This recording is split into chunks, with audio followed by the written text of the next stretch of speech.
We should be live. Okay, we are, and Inferno Face here forgot to get a tweet ready, so let's just quickly do that real quick. Rifty fell. Screw it, I'll make it generic. Streaming live now. Come hang out, you glip glops.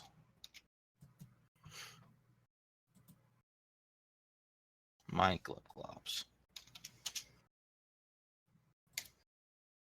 Boop. Beautiful. Oh, and I can hear me. I'm awesome. All right. Welcome, everyone. We just have 3 players for today's session, but it should be A-okay. Good old Squeeperino, Burn, and Piph. So when we last left off, our brave players are kind of infiltrating or sneaking around the Sweet Manor during the funeral reception of one very expired Albert Sweet.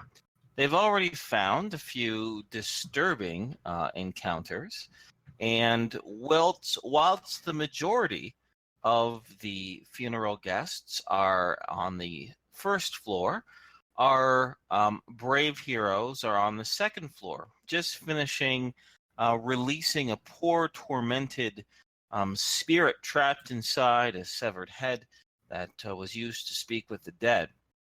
Lavin put it out of its misery. And I'm just going to be NPCing him a little bit until we're out of the session. And Tom also decided to start looking around the master suite, the master closet, the bathrooms, and other such things on the second floor. And he found, through a little careful observation, a discrepancy in the architecture, and he had reason to believe that there was a false room or a false section around this section of the master closet.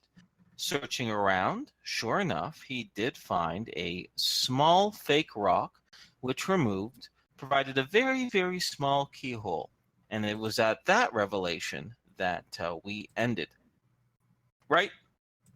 I believe so. Oh, Yes. thank you, Stabby.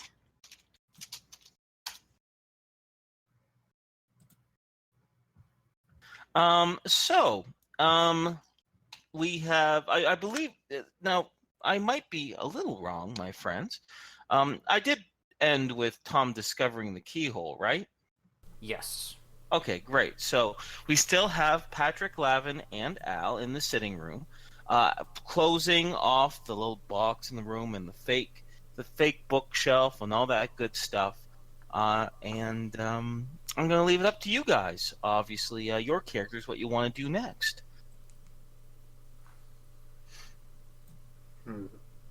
Excuse me, I'm going to take like a few seconds to just try to get like back into like I'm in this room.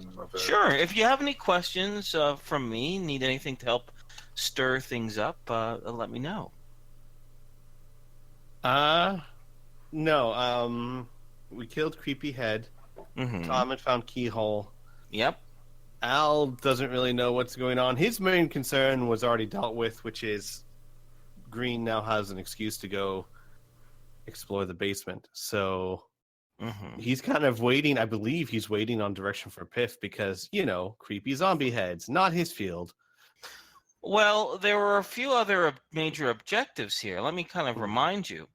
First and foremost, you wanted to initially plan some sort of evidence, some forged evidence of them being involved in the conspiracy to murder the mayor, Paul Hill, because it would absolve your own involvement and really sully Sweet's name, which is something your changeling friend, Lawrence Carter, is all up for. Secondly, and most importantly, you still need to find the golden rabbit, and somewhere in this place is a statue, the final statue that you need, of a swallow. Yes, the letter I remembered. I thought we were just discussing it. We could You were just just stick discussing it. Yeah, You we could just haven't stick it in stuck the it drawer anywhere. over here. Yeah. But the statue, that is correct. Um, okay. Then yeah, Al's still gonna wait for Tom and Patrick, but he Okay, is it gonna looks. start looking for a nice place to stick a letter. Okay, well, in which room are you going to start looking? Same room with the zombie head seems like a good place to go. Well, it is a sitting room. Hmm. To kind of give you a bit of a refresher, there is along the right-hand side a series of bookshelves. On either corner, there are two full pieces of armor, one without its helmet. And along the left-hand side are, well, in the corner specifically, just in front of a lamp, is a large, heavy leather chair, sitting chair, reading chair, and there is a small table, an end table right next to the chair, with an ashtray and an empty pipe, and a small drawer in the little side table as well. I don't know. Now that I think about it, like a sitting room seems like a really odd place to have such sensitive documents. Though it Mhm. does seem an odd place to have a zombie head too. So, Tom, after finding the keyhole, what would you like to do? I would like to use the key. Okay. You slide the small metal key into the keyhole, and sure enough, with a small click, it can confirm that you did find the proper lock. Suddenly, the door itself, the wall, I should say, give me 2 seconds as I reveal another area. It's mostly just a picture, but let me just move to a different layer if Inferno remembers how to. There we go, GM overlay. Put you in the map layer. Boop. So, my friend, the stonework wall pops open just like that, just as demonstrated there. A section of the wall sliding deep further into the building itself. Now, nope, give me 2 seconds.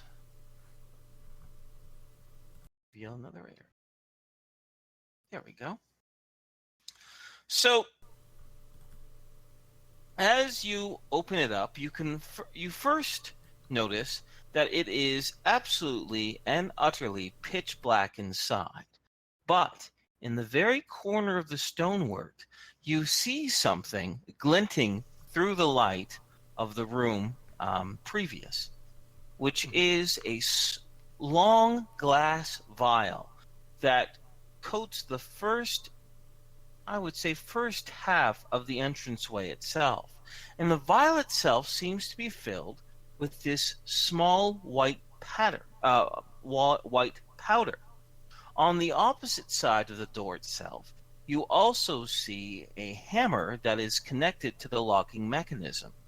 Although you have no real degree or a lot of understanding in engineering, common sense dictates that if the lock was tampered with or if the wrong key was used, perhaps the vial itself would break and whatever powder is within it would escape onto the unwary soul. But other than that, the small glinting of the glass along the side of the entranceway, you just see darkness, and you can't really sense exactly how deep the room is. Or perhaps this is just an entranceway, or maybe a stairwell. It's hard to tell. Okay. Well, one final description for you, too. As soon as you open the door and look into the darkness, the hair in the back of your neck stands up. The light, and you notice, and perhaps eventually you could discern as to why. Because the lights in the master closet and the amount of windows in this room should have a significant amount of light that should pour into that entranceway, but it seems to stop unnaturally so, as if what is hidden in there reverberates its own sinister blackness. Okay. Interesting. Before I do anything else, I'm going to stop and I'm going to backtrack over to where I know that Patrick was. Okay, And- you retrace your steps, and is it fair to assume that you, Al and Patrick, you would still be in the sitting room? Yes. Okay, great. Yeah, I'm still there, definitely. Wonderful, Tom. Then you find your companions. Lawrence, in the guise of a gray-suited, slightly pockmarked-cheeked individual, looks around the corner, gives you a nod, letting you know that the coast is still clear and no one is coming to interfere with your investigation. You can hear in the background the droning voice of the upper-class crowd in the upper grand salon as more and more begin to shuffle their feet towards, assumedly, the conservatory where a song should be played in honor of Albert's suite in the next little while. Okay. So I found this neat thing. It seems like it might have been booby trapped, but it seems to be a room that is completely and utterly dark. You guys might want to take a look at this.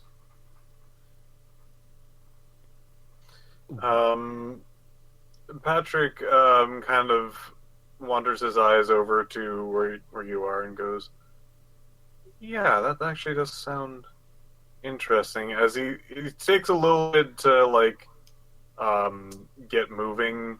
He seems to be still mentally digesting what has happened, and goes and follows and stops and looks at Al to see what he's up to. Al nods and he's like, "I'll follow you. I have no methods of seeing in there, but I'm behind you." Well, I might be able to start a fire or something. I don't know.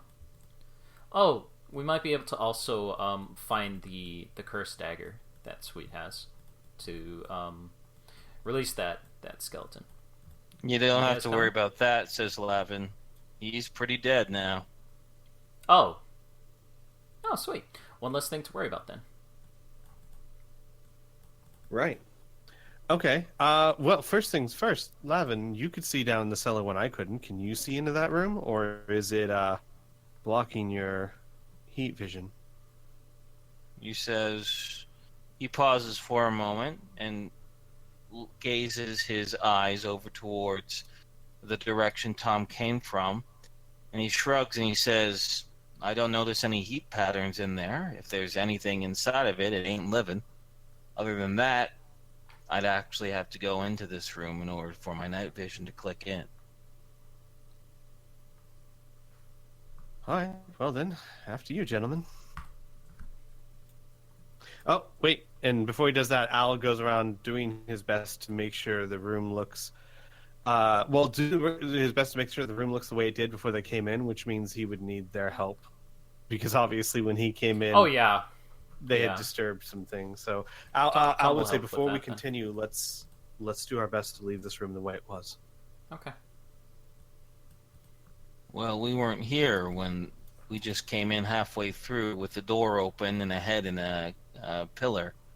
Right. Which is why I was saying that to Patrick and Tom. I guess without wasting too much time, Patrick, to the best of his ability, will try to do such things. Same. Since the only thing that you did in the room was open up the fake shelving, and you've closed that since then, and removed a key from the inside of a helmet, this place is exactly the way it was when you left it. Well done, guys. Looks at room. Done. Al would nod and go, "Okay, All right. Well, right behind you, gentlemen. Yes. There's one exception, and it's up to Patrick to do it or not. The books, Yep. it's back where they were. Like, Okay. The Ezra Chater it's book very is meticulous. back with Shakespeare, and the Shakespeare As You Like It is back with the Ezra Chater books. Okay, great. Yes. I think he even did that last time. He like closed it, and then people were like open it back up again. He's like, all right, and put the books back. Perfect. Great. All right, Tom, you leading the rest of the gang over? Yes. Okay. Through the kitchen. And here you go. Going through the morning kitchen, the rest of you can see the same sight that... Wait, there's Al's token. Just zip you over then, sir. You can see the same sight as was described to Tom. Lavin looks in for a moment, and he purses his lips, and he says, I can't see into there. I'm using my night vision, but it's just coming up black, too. Probably magic, and that's not my strong point. Yeah.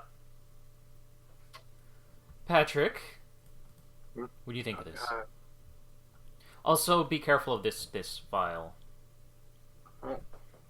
Patrick will definitely take a look at the vial. Okay. Go ahead and roll chemistry. You have chemistry, right? Yep. I have general chemistry and advanced chemistry. Oh, might as well go with advanced. No penalties, but also no bonuses. Okay. Succeed by 7. It's difficult to tell from just casual observation without any of your scientific equipment, but you can infer a few things. First is the reason why it's here. It's more than likely some sort of caustic powder or some sort of poison. Considering it is in a glass tube, you can perhaps assume that the tube or the vial is itself pressurized, and if broken, the powder itself would fly out. You can also assume that this would have more than likely a negative or a psychological effect. You can think of perhaps a half dozen different chemicals this could be that matches the grain size and the physical characteristics of the powder from a subject, a hallucinogenic derived from a certain mushroom to full-on anthrax. You would need to study it with some sort of scientific equipment to confer, but you definitely know that no one should pierce, break, touch, or smell that powder without some serious protective equipment. Okay.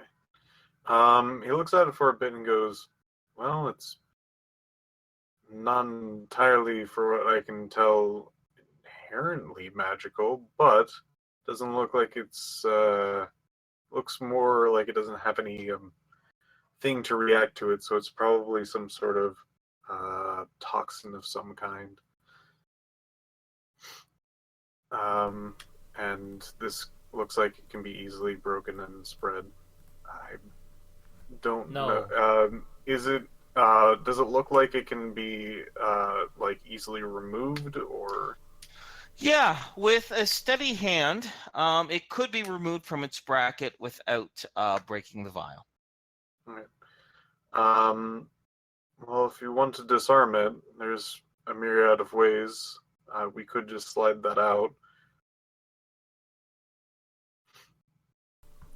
But Sure. as Patrick looks meekly, I'm pretty good with a lot of things, but I'm unsure how steady my hand can be. Well, I was talking about the magical darkness inside the room, not the trap. The trap is there, just be wary of it. Don't try and trip it or anything. All right. Sorry, it's the only thing. Yeah. I'll have a character. I'm going to have to look into a few of these. I'm just going to have to open up a few books. Look into what? Let me help you out here, bud. I have, I think, only one spell that might actually be able to do anything with this, which is Globe of Daylight. Okay. And I have to see if that does anything to magical darkness. I can just try it and see what happens. You could. Give it a whack. Alright. Patrick will do an incantation and try to cast Globe of Daylight. Okay. Where are you focusing the globe? Over top your own body or into the closet itself? I think Patrick is probably going to put it over him. Okay. A bright white orb floats above Patrick's head. The darkness within the room seems to shrink back 2 inches from your current position. Okay. Patrick takes a deep breath and starts to move the orb forward, seeing what happens. Okay. Guiding the orb forward, it slides deeper and deeper into the darkness itself. And an interesting reaction happens. The globe is not consumed by the darkness, but also it does not fully and completely push the darkness away. For a moment before all of your eyes, as the globe goes further and further into the room, you see an almost battle between the light of the globe itself and the surrounding darkness itself. For a moment, the globe flickers, as now the room is dimly lit, as if shadows play a larger part. Imagine the globe is a very low wattage light bulb. All right. The light is very, very dim, but you can begin to see some figures. You can tell that the room itself is quite small and snug. You can also tell, just a few feet away from the doorway, appears to be some sort of wooden carven, it looks like a lector stand, or perhaps a pulpit, or maybe a really long, narrow altar. It's hard to tell. You can see something against the back wall as well, some sort of pattern, and there's a big dark object on the lectern as well. But that's about it from your viewpoint from inside without actually stepping into the room.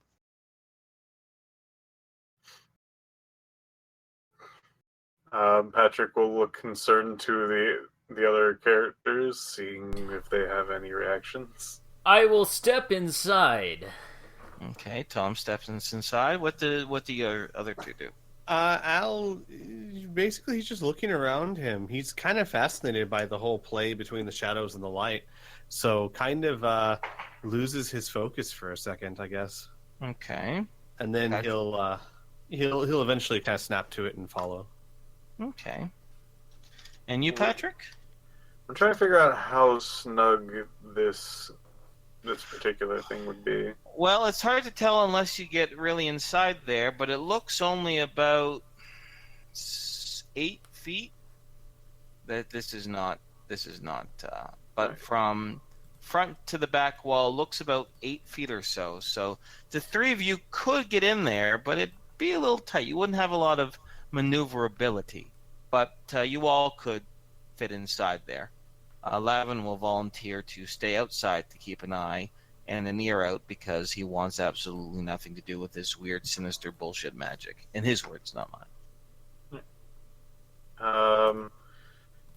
Yeah, Patrick will step in. Okay. And Squee, once Al has gained his wits, he's free to step in as well. Yeah, he will definitely. All right. All right. So Tom and Patrick step in first, with Al to follow a few seconds later. And although the light is gray and dim, you can, much closer, see the objects before you. There are several, so I'm going to kind of go through it in detail and go from there. So the first is the pulpit or lectern-like object that is really before Tom and Patrick. It actually encompasses that little D area, which is why I kind of moved you down there, Patrick, in the first place. Mm-hmm. It seems to be made of wood, and it has a long series of carvings up from the base of the lectern up to the very, very top. And they are all of skulls shaped into the wood itself. What's different about these skulls is that they're of a variety of shapes, and in some cases, especially the mouth, the nose holes, and the eyes holes, don't look entirely human. Some of them are much longer eye holes. Some of them have long fanged teeth. Regardless, they are just etchings that you know of. On the top of the lectern itself are two objects. First, along the base of the lectern is a long, black, jagged knife. Very, very similar to the one that you found in the necromancer that was in the cemetery a few days past. But this one is larger. The ivory handle more ornate. And you can feel, and most importantly, you can feel the sinisterness of it, but most importantly, the tip of it is wet with some form of dark liquid. Above the dagger itself is a large, thick grimoire, but it is no ordinary tome. The leather of the cover of the book is this strange, cracked material. And more disturbingly, is instead of a cover title or any sort of golden inlay, instead are eyes. In the dim, dim light, human eyeballs, pale, blinded, looking around with strange irises. But there are dozens, perhaps 20 or 30 more, sewn into the cover itself. And as you can see in that poor flickering gray globe of daylight, they're looking around wildly, each individual pupil iris looking at a different direction, maddeningly at you and around you. Above the lectern, across the back wall, right here, right here, is a massive map, something similar to what you saw, Al, earlier on in the gallery, but also slightly different. Give me just 2 seconds. You can barely make out the shape itself, the details, but the large lines coursed through it is extremely reminiscent of the Grand Quarry Mining Group's original expansion ideas. However, in this, the series of caves, exploratory tunnels, and zoned areas is much, much larger. Yeah. To your left, you also see a much smaller, squatter wooden object, the size of a small, squat desk. In fact, at the very front of it seems to be a single large drawer that doesn't appear to have any sort of handle on it. On the top of the desk, you can see a statue of a swallow. But on the surface of the desk, the swallow is in the center of a painted black circle. And on the surface of it are more etched runes of a similar language that were coding the box itself. The box that had the head in it in the study. Yeah. The same runes, and it seems to have been carved into the wood with a sharp metal object. Finally, the last object that you can see is in that room is along this side of the wall is a small letter carrier in which a variety of correspondence and enveloped letters lie. In the far corner is a simple wastebasket as well that also has some crumpled letters within it. There's some writing implements, a fountain pen, and an old quill as well. Let me just quickly look over my notes one last time just to make sure I'm not missing any sort of detail. One moment. Starting to get really glad we didn't try and take him on in his home. Yeah, that could have been interesting. Yep. No, I got everything. Good. Just wanted to make sure. Okay. So that's kind of fun. We see the sparrow right here. But it's surrounded by runes and whatnot. We're probably gonna have to try and the runes do make a circular pattern around the sparrow statue itself, and it doesn't look like the sparrow statue is actually covering any runes either. It's if the runes were shaped around the statue after it was placed on the desk. Yeah. So, again, this is some kind of magic stuff. Not my forte. It's gonna have to be you guys to figure it out. Well, unfortunately, my experience with magic has nothing to do with disarming magical traps, if that's what this is. I wouldn't even know where to start.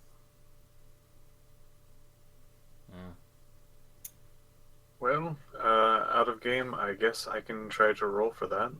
Mm-hmm. Like roll to understand what the language is? Yes. Or Okay. a better understanding of this and maybe how to avoid anything nasty. Okay, well, what skills do you want to use? Let's see. I do remember last time it was a form of Draconic that I wasn't too familiar with. True, but these are different runes in different language, plus now you have a little bit more exposure. You can make another attempt, since this is a different situation. Sure. So I can try to use Draconic. I can try to use Lore Magic. And those are the two that really stick out for me. Well, you know what? Let's do a combination of the two. Let's have your Draconic Literacy rolled first. This make it harder by 15, 1-5. Okay. And the amount you succeed or fail by will actually modify your magic lore skill. I Okay. succeed by 14. 14, great, that's good. So now go ahead and do your magic lore. Now there are modifiers, but unfortunately I'm going to have to hide them away. You'll have to just let me know how much you succeed. Mm-hmm. Succeed by 53. Excellent. Well, With this in mind, now that you have more runes, more of the alphabet, you're starting to get a clearer picture. You have to lean in a little bit closer since your flickering globe of daylight is not the best light source. But after a few minutes of study, you get a general idea.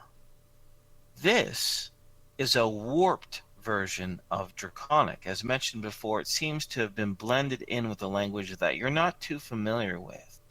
But the language itself, the other unknown hidden language, is not a cheery one. You can infer through the Draconic language that you do know that this is Black speech, Black Draconic, perhaps, a dialect. But it's enough for you to muddle through. You're able to translate two separate entities or two separate sentences or stanzas. First and foremost, the most important one, the runes around the statue itself, does ring of a curse, and your magic lore skill confirms this.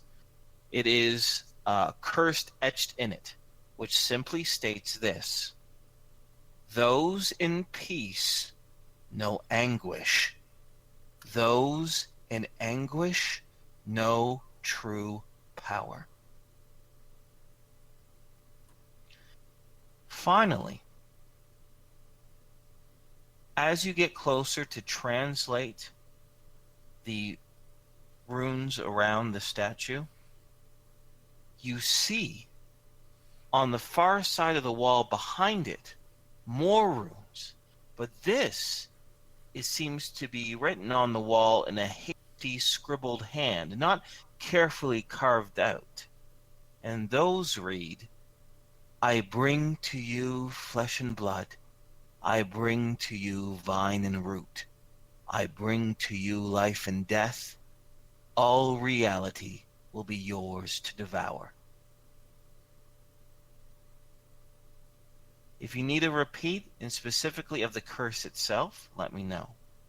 But what you understand of this curse is that it is, for lack of a better word, a causality curse. Much like a lock requires a key, this curse requires a key as well. It requires the individual to do something before touching the statue.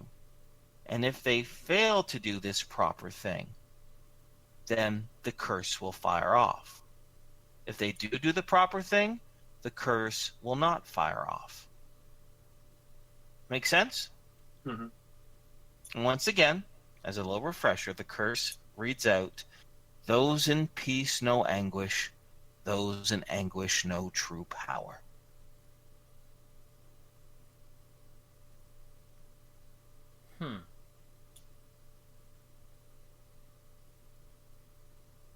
Well, maybe it feeds off of pain somehow? Possibly. Very possibly. Well, one last hint, because Patrick rolled so well in order to decipher this clue. Okay. The vocabulary anguish is unique. The word pain could have been expressed in Black Draconic easily enough, but the fact it used anguish instead of pain implies something more lasting or more permanent than mere physical distress. Physical distress might be a component of it, but true anguish cuts a little deeper.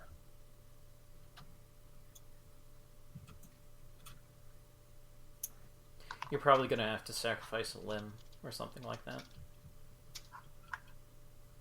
well, that doesn't make any sense. Sweet didn't have any limbs sacrificed, and he managed to... Well, he essentially made a trap. Right. That's what this is. And if the method for disarming the trap is disabling a limb, then he would have had to do so. No, he wouldn't have. Let me finish. But if you make a trap that's a bear trap, and the way to disarm it is to sacrifice and put your hand in the bear trap in order to get the prize, then he will be content with it being safe inside of that bear trap, if you get what I'm trying to say. I suppose, though he didn't strike me as the kind of guy to not leave a less permanent means of getting to it. After all, he might need it someday, and unless he's willing to give up an arm, he probably had a different method. Yeah, that's probably true. It probably didn't have to be himself that needed to be sacrificed. That's possible. You think he'd use... I mean, A Al looks servant? around. Yeah, he's not opposed to using other people, that's for sure. Absolutely. So... Ah, boy. Well, I would love to find a way to disarm this. I have a plan B, though I stress it is very untested. Yeah. Well, the only idea I have is to take this dark knife and put it through that book. I mean, that might help. Honestly, My I don't only know what it thought- would do, but it's the only thing jumping to my mind. My thinking is, if this curse is something designed to damage us in a tangible way, acid, poison, whatever, fire, I might have a means of protecting us and the statue from it. If it is something more, I guess, ethereal, I don't know. Okay. Inferno, how much space is in between the sparrow statue and the runes? It's maybe an eighth of an inch. Not even. So very, very little. Yeah. Al goes, and more importantly, if this trap is designed to destroy the statue instead of letting us have it, I don't really have a means. I mean, I can maybe shield us from this, but I wouldn't be able to shield us. I wouldn't be able to shield the statue from it. It's just not enough space. The eyes on the dark grimoire roll around, looking at everything else in the room as well. You, the map, the the letter carriers off to the side, the wastebasket, everywhere, and all at once. Is there anything in the wastebasket? Creeping past the lectern, looking in the wastebasket, you do see a crumpled letter. Alright. I'd like to open it up. and see Okay, if I you can reach read on in, grab the crumpled letter, and give me 2 seconds. Let me open it up. Let me reveal it. There we go. If I say show to players, show to everyone, do you guys Please. see a little letter that pops up?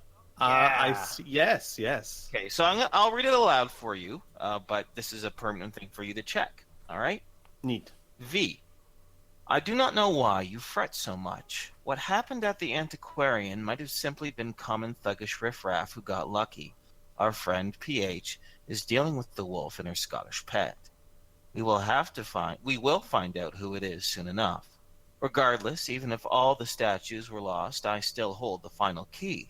What good is a compass without its map, huh? Besides, I'm quite the skilled ornithologist, and our little sparrow is in the safest care. I'm also compelled to remind you the reason the leadership of the Order is now a triumvirate. This summer will mark the 15th anniversary of your disastrous attempts to manipulate Neil in your vain attempt to usurp control of Sable. True, the torpid anathema, the great one who slumbers, is an excellent result of such failure, but those blasted guardians have us on a short leash. Your mind is far too quick to go to the large and dramatic, when so much wonderful work can be done in the shadows. A.S. Fucking hell. Who is PH? I'm drawing a blank on the Yeah, so am I. Hang on. Let me think here. Actually, here, let me pull up my notes. Paul Hill? Up, Right. ding, ding, ding, ding, ding, ding, ding, ding, ding. There. I can never remember his name. Sorry, I keep going with Mr. Green for some reason. Yeah, that's So- what I always confuse the chief with the mayor as well. mayor? Maybe because they were both Yeah. portly gentlemen. Yeah. No, Arthur Green wasn't that portly. Hmm. Okay, Paul Hill. All right, and now we know that Verasamoth was the reason why Neil did all of this. Interesting, very interesting. Ornithologist. It What is also an meant that ornithologist? Verasamoth was not just trying to get the statues or anything that we're doing. She was trying to take over Sable. That means messing with, I was going to say the dame, which she is a dame. Yeah, But Miss Johnson. not the dame. Yeah, Miss Johnson. Not our dame. Yeah. Which means that she was trying to, well, I mean, supposition, of course, but likely trying to take over, well, the whole dimension. Yeah. Yeah. Man, Do you think? Anguish, ornithologist, expert on birds. The only thing I can think of is a murder of crows. God dang it. Ornithologist. Do any of us as players know what an ornithologist is? No. I mean, as That's a characters, blank sorry. clue. As Not- characters, yeah. Or at least I wouldn't. I don't think I would. Maybe. I mean, think Patrick is the one most likely to know. Yeah. Yeah. Honestly. Yeah, and I'm going to just say, yeah, Patrick knows that means the study of birds. Yeah. Then Tom will mention he was an ornithologist, but he has no idea what the hell that is. He probably thinks it's a nose doctor or something like that. Rhinoplasty. Cute. Yeah. You know, the only reason I know what rhinoplasty is because I think of rhino and they have a big horn, so you think of a nose. Yeah, exactly. Shut up. Okay, so sorry, I'm just reading over this one more time. Yeah, no problem. And if you need any hints, any questions, any more descriptions or details of the room, feel free. So it's clear that we probably need this map here. Once we line the statues up, we're probably still going to need this map to use it. Mm-hmm. So Al starts looking. How hard would it be to take this map discreetly? It's a pretty big map, right? Yeah, it is a large map, but it seems to only just be simply tacked on with small metal tacks. It'd be easy enough to remove from the back wall. It's just, yeah, rolled up. It'll be about, you estimate, maybe about 2-3 feet long? Then you can Al will- just slide that down your pant leg and then walk weird.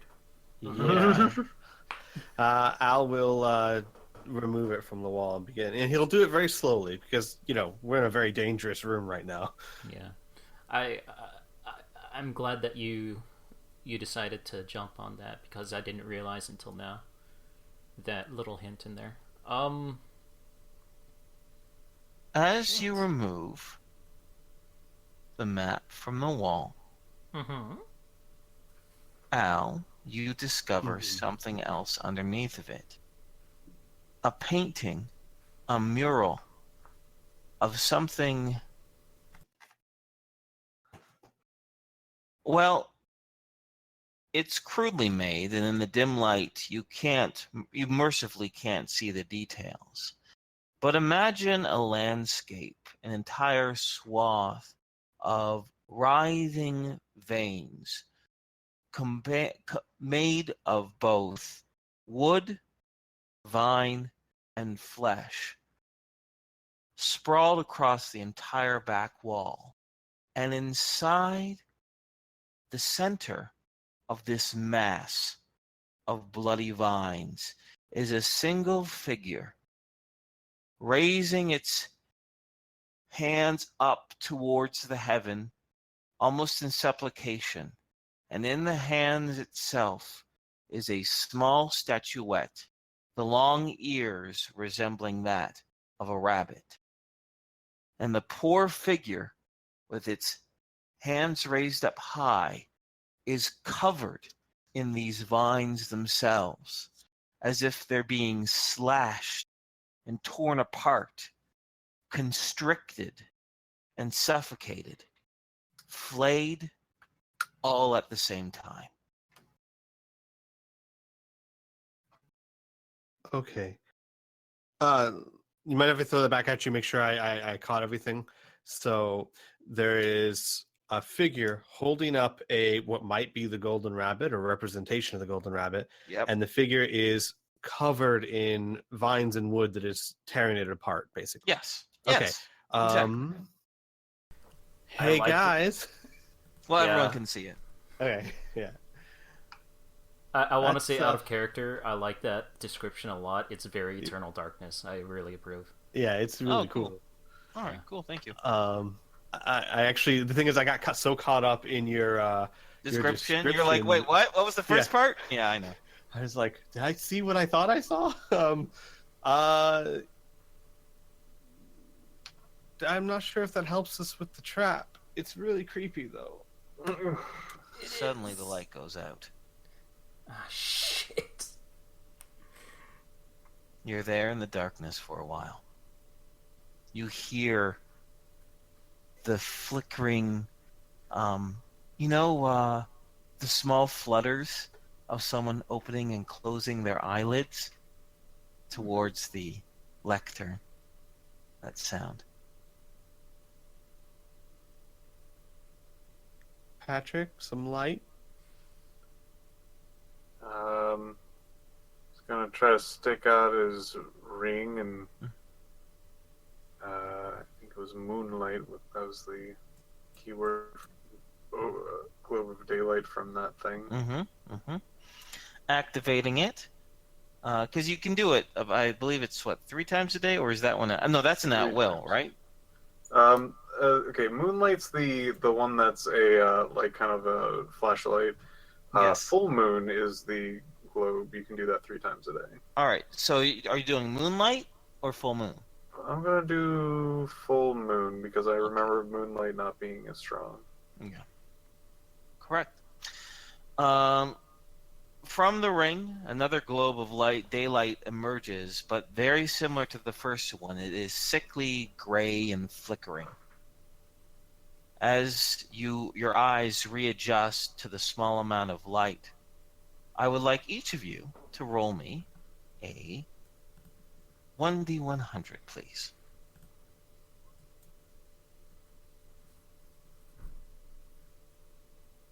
And I'm just waiting for Al.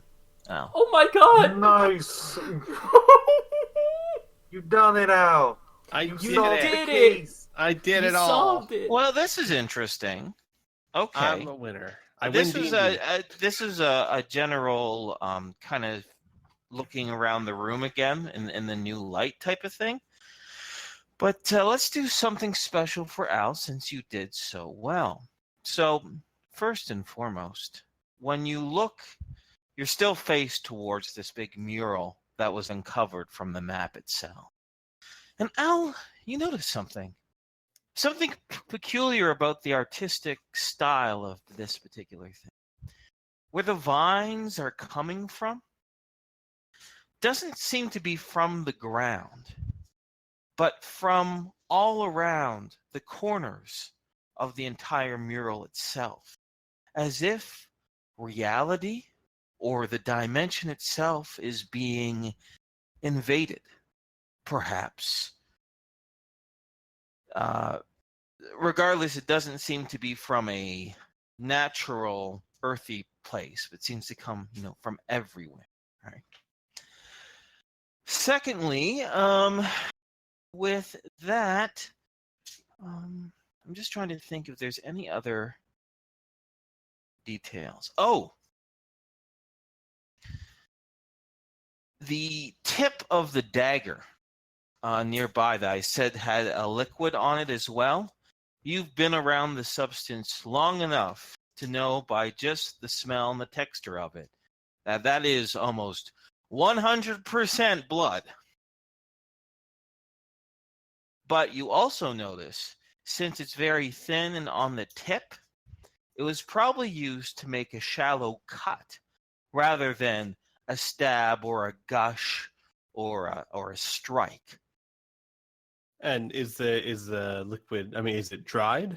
It is dried, yes. I see. Okay, Al's gonna file this away until we're sure we're not in immediate danger. Okay. And he's gonna look around and he's gonna be, all right.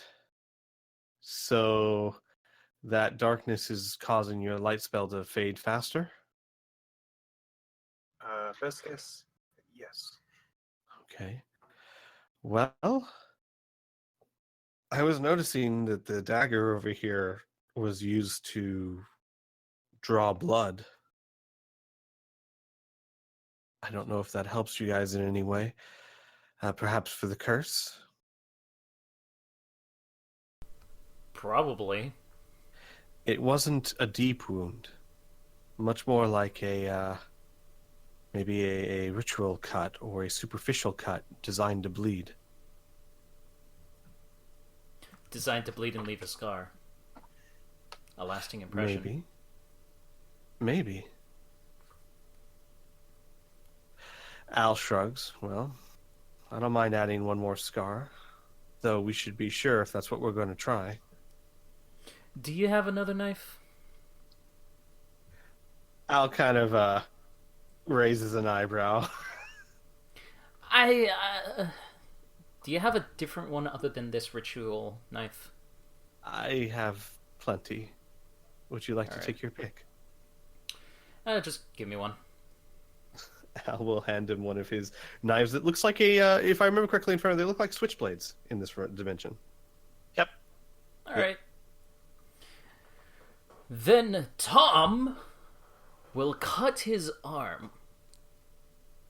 Okay. Not along the bottom of it, along the top, where your hair usually is. About 2 inches. Okay. And he will try and drop the blood on the words. Where the sparrow is. Oh, so you're cutting your arm, and then you're dropping the blood on the words themselves? Yes. Okay. The small drops of blood leak down your arm and onto the words themselves. And for a moment, they sizzle and disappear. Patrick, from your best estimation, the words are still there, unaffected by the blood. That isn't quite it.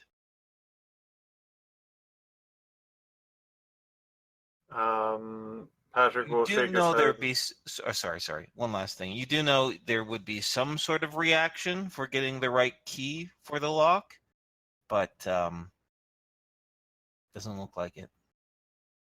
It also doesn't look like the curse fired off either. Well, it wasn't the incorrect thing, but it definitely wasn't the right one. It seems to, the locks, the barrier seems to be intact, whatever it is. Well, But with this information, it definitely looks like it will react if we get the correct one. great! Where do you think the correct one is? Because this is actually hurting quite a bit.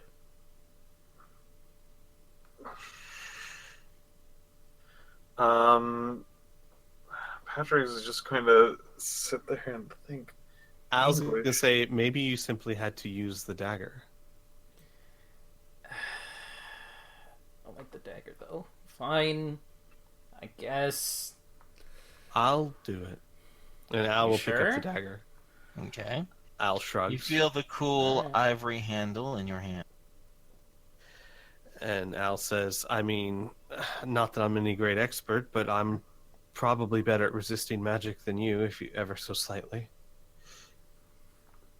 And Al will, I don't know, he's a doctor, he knows this stuff. He'd draw blood in a, oh man, a place that wouldn't really cause a lot of damage, but hurt like hell. Which is? Oh, I don't know. I'm saying Al would know. Oh, I don't okay. know. Well, Yeah. as a doctor, you, unlike all the movies that you've seen, never cut your palm. That has so many nerve endings, and it's like impossible to heal because you use your hand for all sorts of stuff. So, I don't know. Now, you want to be able to manipulate the blood, so probably want to be on like one of your extremities, right? Right. So, how about just the top of your forearm? Sure. Or maybe like he aims for like a sensitive or a nerve cluster or something, something that's painful. Uh-huh. And he'll cut and he'll be like, okay. Now what? Well, first you're going to say versus magic, bud. Okay. And I want you to make it harder by 3. Oh boy. Let's see. Do I have any bonus to saving versus magic? I don't think I do. No, I do. I have. Sorry, give me a second. I'm looking at my character sheet. Oh, by the way, how much did that knife do for me? I don't know. 4 SDC. 4 SDC. Okay, I have no SDC left. Okay. So it's just a straight roll for me because I have save versus magic +3, so it's just a straight up need a 12. Aha, 17. Okay. As the blade touches your flesh, for a moment, a brief moment, a feeling of guilt and trauma wells up into your mind. I'll leave it up to you exactly what that sensation was, what Al might feel guilty about, or a pained experience that happened in his past. His dad and his sister. He didn't realize they'd go through so much crap. Okay, fair enough. And that just lasts for just a brief second. It tries to claw and steal at your mind, but you manage to push it away. However, the dagger seems to have a mind of its own, in a sense. And even though you do a control cut on your forearm, while you're trying to push away that thought, you nick yourself a little bit deeper than expected. So instead of doing 1d4 damage to yourself, you take 2d4. Take 7 points of SDC. Ooh, all right. So, give me a second here. That'll be okay. So I'm down to 34. Al will kind of like, so it's almost like one of those like almost like he slips type of thing, but it was the knife. Or you're further. distracted, or Right. yeah. So Al will do that. He'll pause for a second, and then he'll just say, "Oh, that's dirty." Patrick looks at him worried. Al goes, "I get part of it now. This blade's enchanted. It makes you feel and experience anguish, not exactly physical, but he holds up his arm. That's certainly a part of it, but also guilt. Lots of guilt."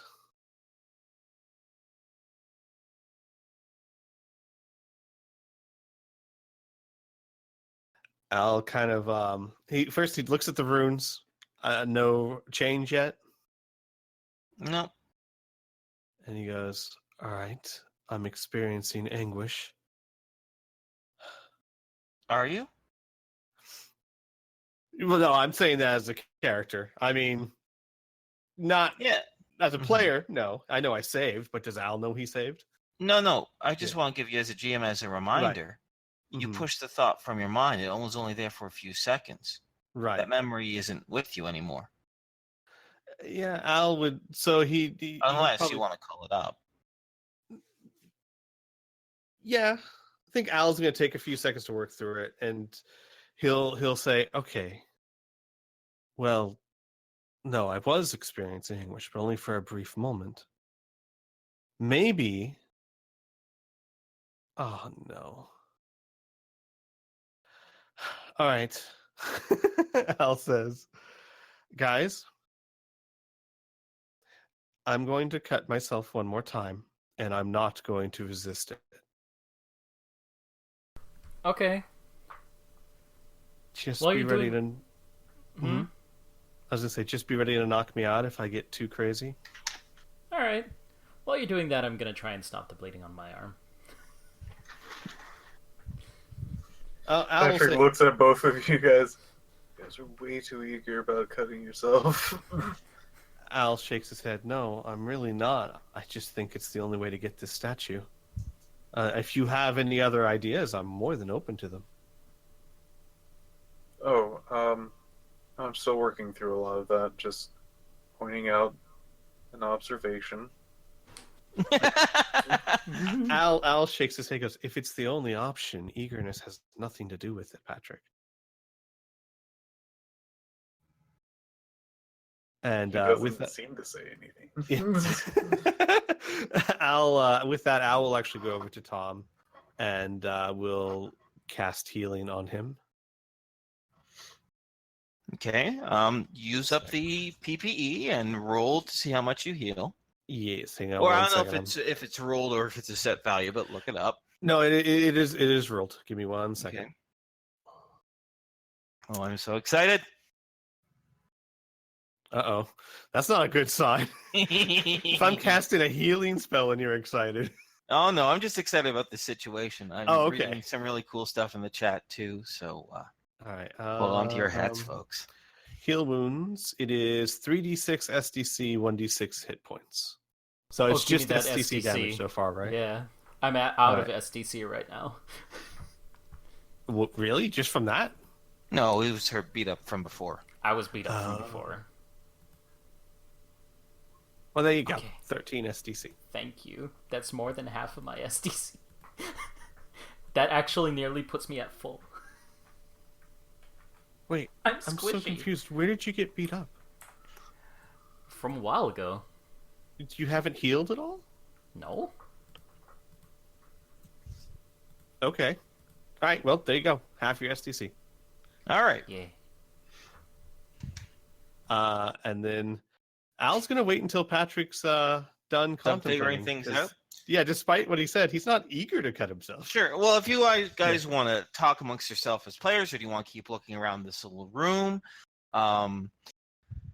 feel free to, right? Because no, never mind. I'm not gonna say anything. But if you don't. Okay, I'm gonna shut up now. Hey, Squee, do the thing. All right, we're doing the thing. Woo! What thing? What thing? Oh, that thing. Okay. No. Honestly, if you guys, so my thinking is, out of character, you have to cut yourself, experience the anguish that the blade brings you, and I'm not sure step 2 from there. Maybe then you can just reach in and grab the sparrow. I think so. So I mean, that makes the most sense to me. From the description, that does make a lot of sense. I will also say that it seems that they're using the same wording for, say, peace to anguish, anguish to power. So, it might be just any curse can do, because it seems to, whatever it is, play something on you, and that might actually do something. So if there is a similar thing that might work. That makes sense. Though I will point out, Patrick and Tom didn't spend an enormous amount of time learning curses. Well, Tom, no. I mean, Patrick and Al.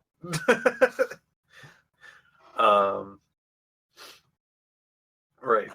Al has one thing like that. Hang on, I have to look it up. Gosh, what did I use on that guy that was just a really bad thing to use? What was it? Oh, that thing!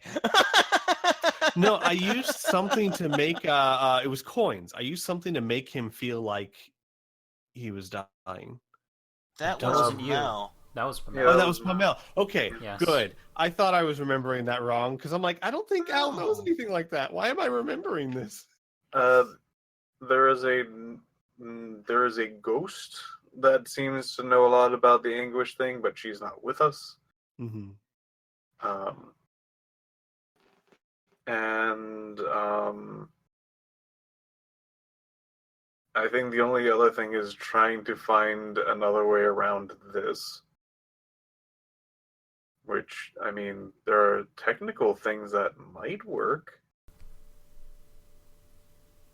As in, so like my only idea was if we want to try and trigger the trap, maybe throw a magical energy field around it and then use telekinesis to like knock the bird over or something. That would probably trigger the trap. Problem with that is it might protect us, it might not. It might also destroy the bird.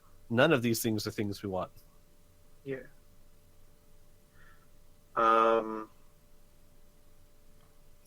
So, I guess in character, Patrick Go. I mean, this is not entirely a better option, just another one. I could try to swap what's in there with something else. What? Define How? swap. Well, take a similar thing and change places. You mean just reach in there, take it out, and put something back in its place? Well, yes, but with a lot more complication steps and theories. Okay, I think those are the important part. Could you expand upon that? So, Because I'm pretty sure at its simplest point, that is exactly what this trap is designed to not allow people to do. yes, but it also is bound to the laws of here. I assume how traps usually work is if you trigger it, it's by moving that particular object.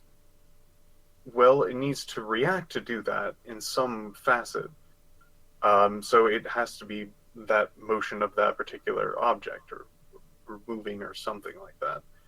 If we trick it into another object, that can work. Now, that being said, that's all theoretical, but moving it is also a pretty difficult thing. You can't just slide it across and be like, no, it will now be changed.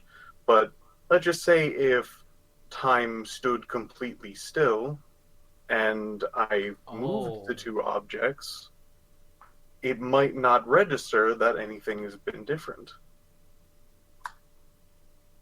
So essentially, out of character, you're thinking of using time slip and doing the old Indiana Jones thing. Yeah. Just going to give you a little reminder, something that Patrick would know. Curses are not like physical traps. Curses are curses upon an individual or a group of individuals or an item.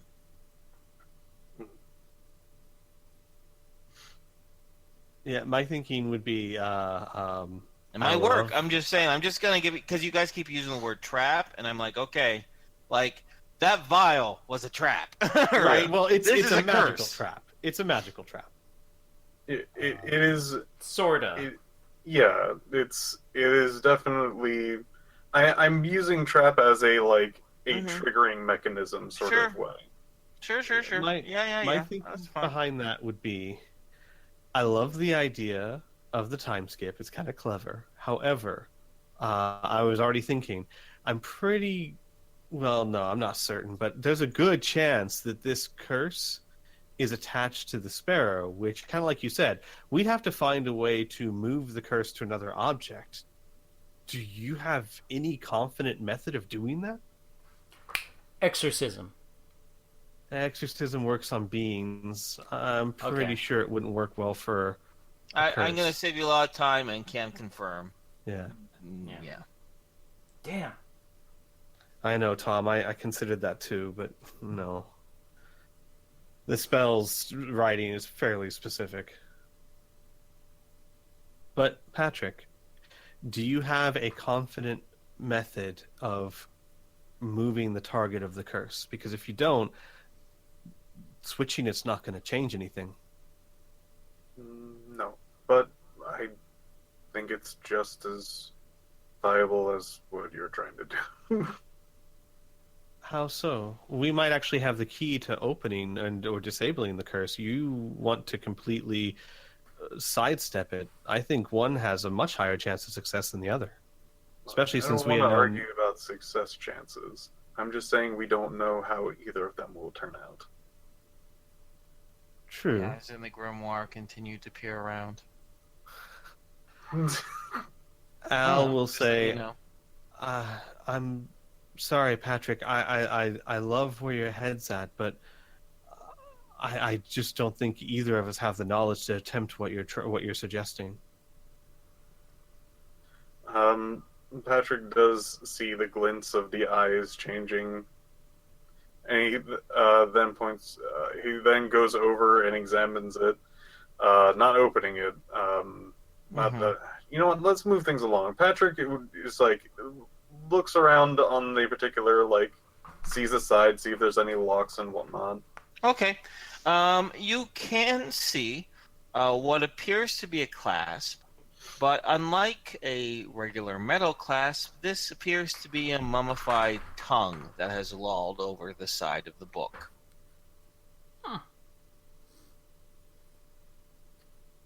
He gives a short hello to the book. Yeah, all the eyes. They were looking everywhere, right? Against the wall, the lectern, against the note carrier. That's right here. Against the now empty wastebasket. Everywhere. And they all focus and they look at you. Hi.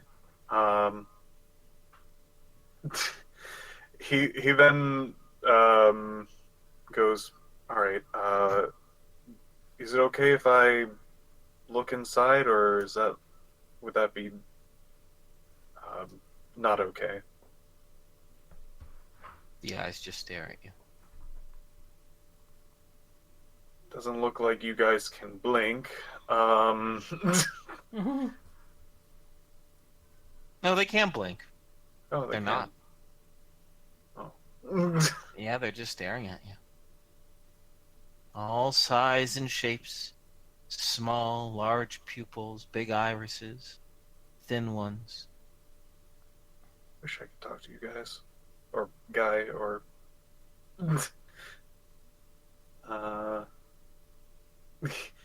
he like bounces a little, like, if you don't mind, I'm gonna try to, and he reaches his hand over to the tongue, the mummified tongue, and tries to fumble to unlatch it. As you move your fingers over towards the mummified tongue, and it feels warm and pulses underneath your fingers. You try to unlatch it. You try to push it aside. You try to move its tip or move the base of the tongue that's all over the side of the book. It doesn't budge, not an inch. You do know this does not look like a conventional lock at all. And your lore success, combined with your understanding of the black speech, makes you think that you have to say perhaps a magic word or phrase in which to cause this thing to relent.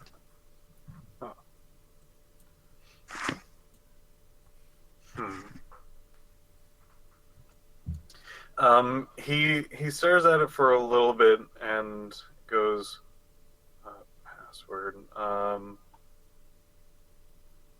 English?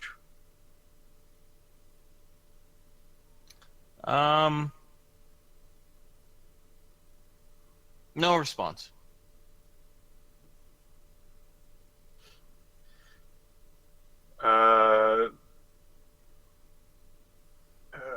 He kind of furrows his brow and moves over to the desk to study notes. I'm assuming other people are now going to be doing things while I do that. Sure. I'll get to you at the desk where the notes are. In just a moment. Well, let's see while you're toying around with the book, what the other two are doing in the meantime, because they might beat you to it or what something. We'll see. Al was ready to try the dagger again, but he's waiting on Patrick because he's kind of hoping Patrick comes up with a better idea. Okay, so not doing anything. So you're just watching Patrick. I'm right just now. watching Patrick. Yeah. All right, Because he Tom. kind of just randomly went off and started. Well, I have another idea, but I'm gonna wait for Patrick. If he doesn't come up with anything before Al decides to cut himself again, I would like to act. Cool. All right, Patrick. Well, you head on over to the little area that has the note carrier and everything like that. It is a small, squat object on the very, very corner of this desk. Right underneath, I mentioned there was 2 sets of black draconic speech, one in a circle pattern around the statue, and one against the wall that was kind of hastily scribbled, in a sense.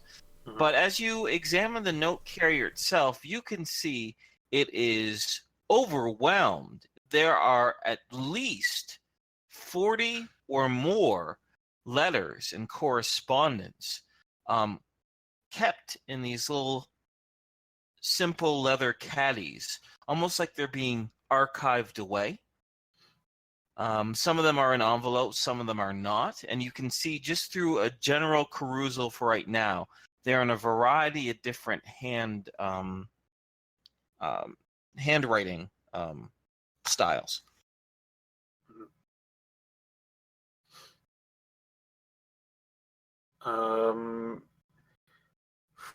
Let's see. Let's see if any of them might have been with a parcel or how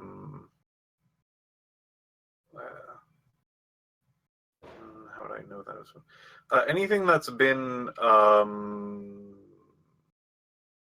would I know if anything would be attached to the book?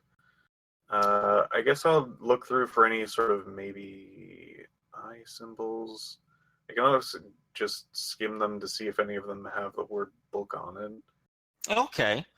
All right. So you start skimming through the letters themselves, skimming through the correspondence. And I'm going to kind of give you a general idea of what you find. All right. Mm-hmm. You see letters to and from Albert Sweet to Verosimoth and Paul Hill, in addition to a few other members of the Order of the Lapine.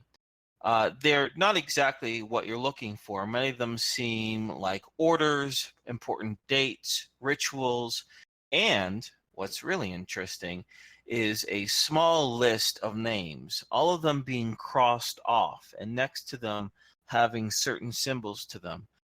They're not always, none of them are an eye symbol, but some of the symbols that are next to these crossed out names are the signs of birds, different silhouettes of different birds. So one might be a blue jay, one might be an owl, and there's another one that is a stork or maybe some sort of lark. There's only 3 of these bird symbols, but they're all next to a bunch of crossed out names. The list is completely full as well, and not a single name has not been crossed off. In addition, you find some correspondence, what appears to be bribes to government officials to not flood areas of Albert Sweet's mine, the Grand Quarry mining group. But even though they're being bribed not to flood these areas, they are still to publicly say that they did flood the areas. Also, there are bribes to city officials to coerce mining away from certain avenues and closer to certain other areas as well.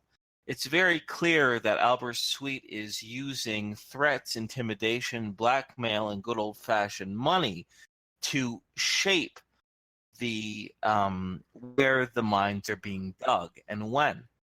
In addition, you find many incriminating letters to at least a dozen city and state officials that have yet to be sent. These are in a separate letter carrier that appears to be kind of a final deliverance on threats. Some of them have incriminating pictures. Some of them have incriminating information, mostly having to do with these family members, most having to do with these targets' family members, exposure of embarrassment, such thing. Finally, you do come across a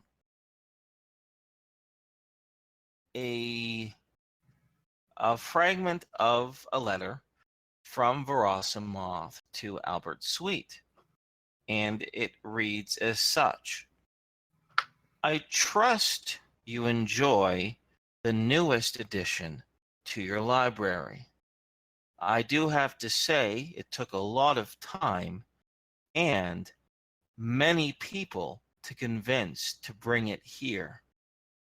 You are fortunate we are such good friends, and I hope next time when we meet with PH that you'll see my points of view a little bit more clearly.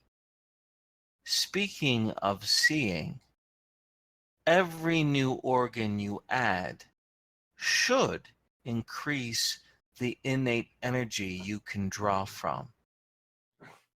Am I cut off? No, you're good. No. We All right, can Yeah, hear we it. can hear you just fine. Yeah. We heard the entire thing. Yeah, no, my puppy's growling at me. All right. Anyway, where was I? Let me Uh, check here. Okay, I got it. every organ. I got it.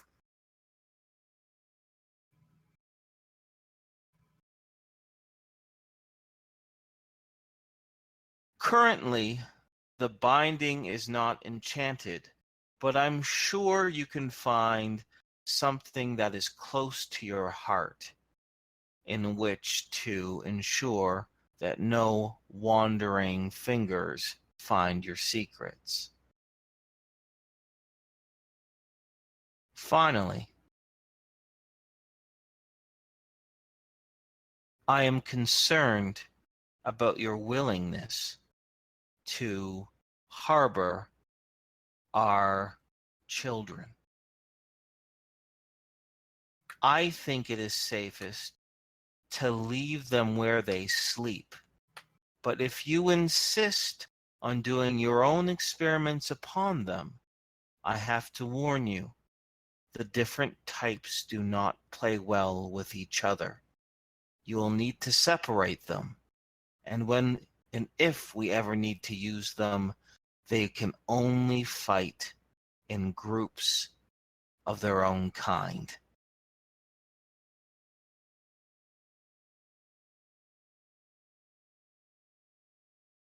And that's where the letter ends. I guess as he reads the last of that, he'll scooch back in the chair, or depending on if there is one, he might have just walked over and leaned over and whatnot. Okay, yeah, there's no chair.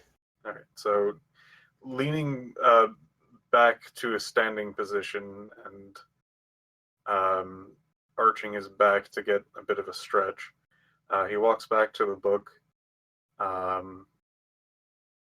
stares, looks at it for a bit. He's like, if only I knew birds. What do you think this, what kind of favorite bird do you think he would have?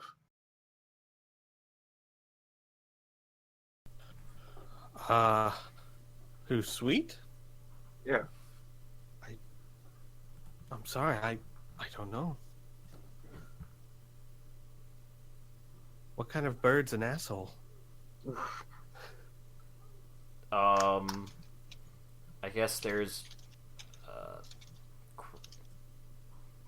well, there's Sparrow. Could I make a general knowledge check to know if Tom would know about crows or ravens? We can just say Tom knows about crow. I mean, he knows of crows and ravens. Okay. Obviously, you don't have like an in-depth Innate knowledge. scientific skill about them. Yeah. then he'll mention those two as well. So I'm guessing crow, raven, or a sparrow.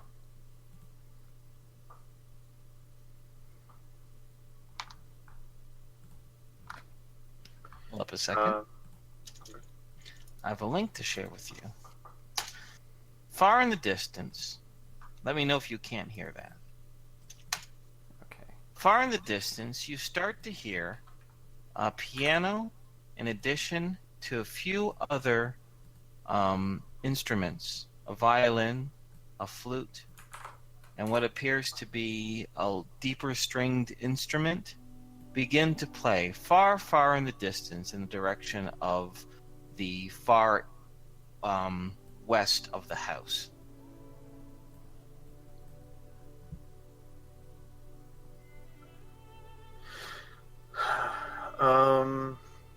Patrick is gonna try those three birds. Raven, Okay. crow. Nothing. God, what was the other one? Sparrow, I think. Sparrow. Nope. Nothing. Doesn't relate. Nothing. Do we know the name of the big freaking like tentacled dude? The Big torpid anathema? freaking yeah. Oh yeah, the torpid anathema. Yeah. He was gonna say torpid anathema. Nope. Close to his heart. Do you love anyone? Don't think so. His wife? Didn't have a wife. He didn't have a wife. Oh, shit. Science. Power? Gentlemen, that music in the background says that they've started the songs. We are running low on time. Yeah. So, do you have any idea what this could be, Patrick? What, the book? How to disarm this trap? No, I'm trying to find anything that has any other hints or clues or any meaning of this word, anything that seems to connect to anything else to give a clearer picture. I have nothing. Alright, well, I'm tempted to do something. Okay. Can I give you guys one final hint? Because I don't like to see you floundering. Yeah. You guys are wondering what's close to his heart. There's downstairs. There's entire groups of people who knew him. That's true. That's it for my hint.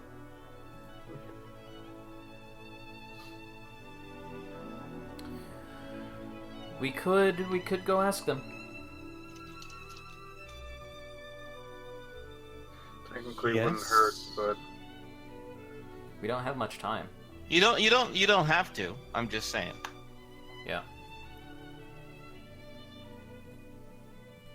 I mean, Al's looking. He's like, so the thing is, we've got here. Do we think we can get back here again without causing a stir? It's doubtful. Yeah, that's my thought exactly. And we're running low on time. I am not looking forward to cutting myself again, but I'm not seeing any other options here, guys. Give me the dagger.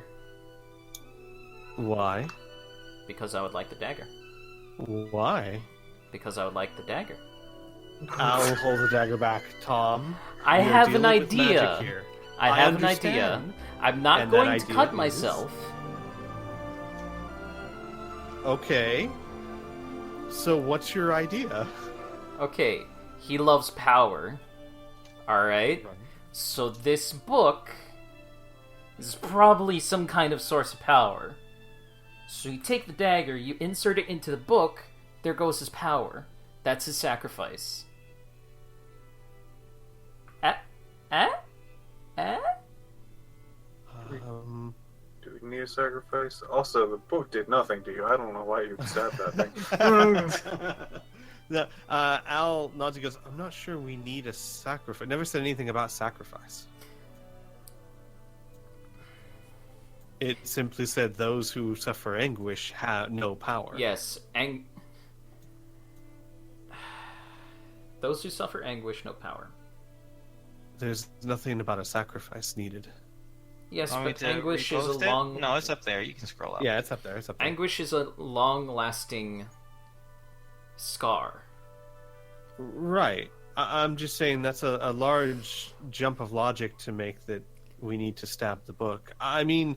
But this is He an looks evil back at- fucking thing. We need to figure it out right now. We don't Yeah. have much time. We've been out of character. We've been doing this for an hour and a half. Right. We need to do something. Okay, it's well, I a hope you guys dangerous aren't too thing. frustrated. I mean, you guys I'm do not. whatever you want, right? I'm just, Yeah. No, I'm actually enjoying it. I'm Right. enjoying trying to puzzle this out. Out of character, I don't think the GM would give you the option to go ask other people if he didn't think we could come back. Yes, but that's complete metagaming. Yeah. I'm talking in character. Al would not think that's a good chance that we could get back in here, because the fact that we made it all the way in here the first time without raising alarms is fantastic. So, for you, Squee, Mhm.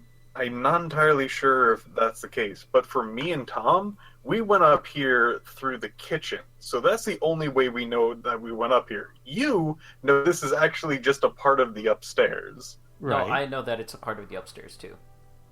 Oh, wait. Because I I came went here upstairs first. the first time around. Yeah. Yeah. Patrick is the only one who doesn't shit.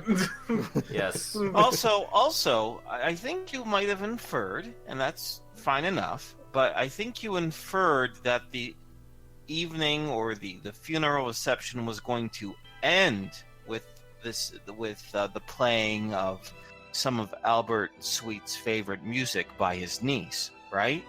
Whereas they just said, we're going to meet here in the Grand Story Salon, and then in about 45 minutes, we're going to move over and listen, right? They didn't say, and then everyone has to go home. She never See, said. I was for some reason under that impression. So No. that does change things a bit. If we're slow and careful, I mean, worst comes to worst, Al can go invisible and come back up here. So if time is not a big a factor, I'm more willing to go talk to people. Absolutely. Because the thing is, and here's my thing, and here's why I want to spend so much time on this. I don't want to fuck this up. We could lose the sparrow. Yeah, I don't want We to could screw do this that up, but we need more to than the like sparrow. Yeah. we need to do something. So, sure, let's go back down and find out what's close to his heart. Probably his niece. Maybe. I mean, that's a very fair guess. Does someone... Before we start just going off downstairs and have a pretty good guess. Anyone remember his niece's name? No. No. No. Like you were told it like literally 4 minutes ago, so I'll just remind you because it's been like literally a week. Give me 2 seconds. Audrey. His Sweet's niece Audrey will be playing her uncle's favorite song in the conservatory. I will then go over and say, Audrey? The mummified tongue, the warmth throbs a little bit more and quivers. The very tip of its mummified tongue begins to flick a little bit, but it doesn't release completely. He then goes, hope the last name is correct. Audrey Sweet? Exact same reaction happens. I have no idea what her last name is. No. All right, but we know now that that's probably a darn good place to start. And then we stab the... Nah, let's go. Set the book aflame. Why did Set you everything do to that? fire. Well, I'm out of ideas. Let's set this whole place on fire. I'm fucking tempted. Yeah, okay, so we start heading back downstairs, say bye to the eyeballs, and Well, okay, well, go ahead and start moving your dudes. oh yeah, sorry, I was at the map. Lavin's gonna hang back and make sure no one comes into the master suite. Ooh, that's a nice thing. Do, do, do, do, do, do, do. Letter. Just gonna go by here. Oh, wait, before Al leaves goes too far, he's going to cast healing on that horrible gash on his arm that might raise questions and concerns. Probably good call. And we're passing through, I mean, we go through like a closet. Are there actual clothes in there? Yeah, there's clothes everywhere. Okay. As I mentioned before, the master closet almost would put the Jinn Baron to shame. Right. Okay, then Al's going to take like a sock or something and use that to well, hang on. First, let's see if he heals the wound completely. Okay. So 3d6 SDC. Oh yeah. He's going to use a sock or something to wipe off any excess blood and kind of put it, like, I guess, like fold it inside out and put it in a pocket. And then roll his sleeve back down. All right. Done and done. Okay, mark off the PPE that I am burning through. Mm-hmm. All right. And then All we'll right. go back out. All right. As you, I guess you're heading toward the stairs here? These are Yes. upstairs. You can't go that way. You can either exit through the kitchen this way or the upper vestibule this way. Well, Al's going to go back the way he knew, which is upper stairs. But unless you guys think it's better to go through the kitchen. If you ask Patrick, he Oh. says no. Okay. then. Hold up. Hold up. Don't get too far there, Tom. As you guys exit this way, Lawrence Carter, after giving a thin smile to a guest who was just heading down the stairs, pull you off to one side and he'll say, "What'd you find?" The statue and a bunch of creepy magic bullshit. Okay. Is the statue, and he kind of looks around you and he says, "With you?" No. It's protected by a curse. Yeah, that's what I thought. Well, he kind of gives a bit of a thin smile and a shrug, and he says, "I don't see much of a kerfuffle yet, so whatever you're doing isn't attracting too much attention. That's good. I can move around pretty freely in this form. I've been kind of keeping people away, as, you know, this guard would do. Do you need me anyplace else, or should I just keep an eye up here while you... I guess you're still looking around." But do you Well- know... Yeah. Do you know Sweet's niece's last name? Yeah, it's Scylla. Audrey Scylla. That's all we needed. Just Maybe. stay over here. Yeah, we'll be back in a bit. Yeah, we'll be back. Okay. Well, that was easy. I completely forgot about it. Yeah. Oh man, why did I do that?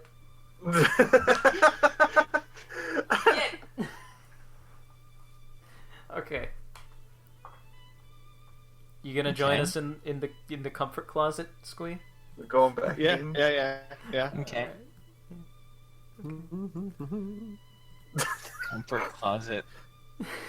7 minutes in hell. You are now I'll cursed. say, all right, well, let's try this again, shall we? And Audrey Patrick? Scylla. all right. Tom says Audrey's name, and once again, the tongue vibrates, pulses, flicks the tip of its tongue, a little bit faster now, but it still stays where it is. Huh. Huh. Do you have a middle name? Hang on, I'll go ask.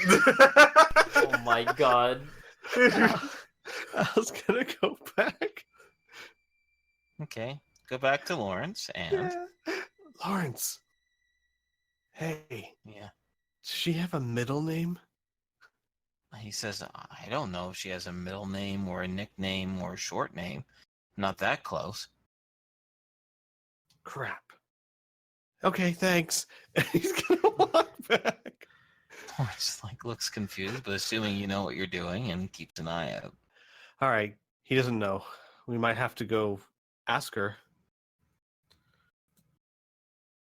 He thinks to himself for a bit. Well, where would her full name be without asking her? Documents. Maybe on a, Maybe. like a portrait of her. Is there a portrait of her? Yeah, not that you've seen so far.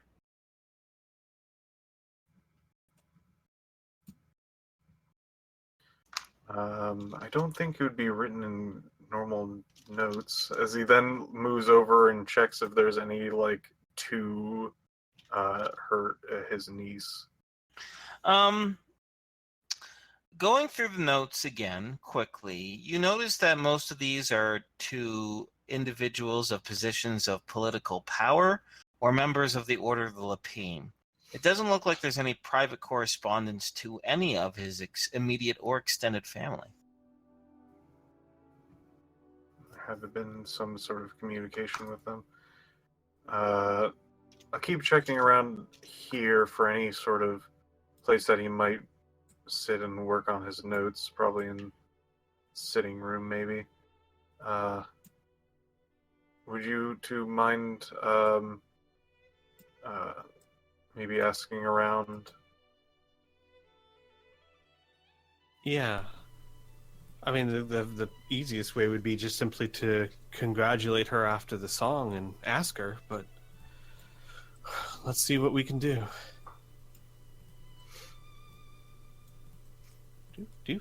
Do. Hi, Lawrence. Hello? We need to go find his niece's full name.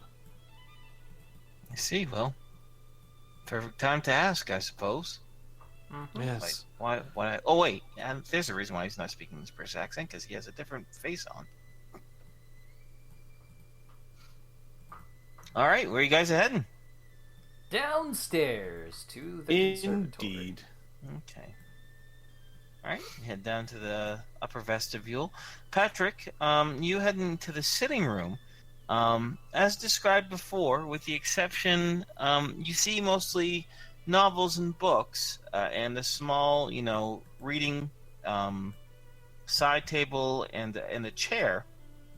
But you do not see any desk, any letters, and any of the paintings on the wall have to do with is more pastoral, not of people themselves. I guess we'll just keep checking the rooms while the other PCs do Okay. their thing. So wait, okay, so Tom's down in the grand vestibule. Great. Where's your icon Al? My icon is Yep. There we go. So you jumped off the balcony? No, I didn't move them. No, Right, I just you had didn't it move join them. me. Oh, I see what Oh. you're saying. Yeah. Yeah, because there's a map.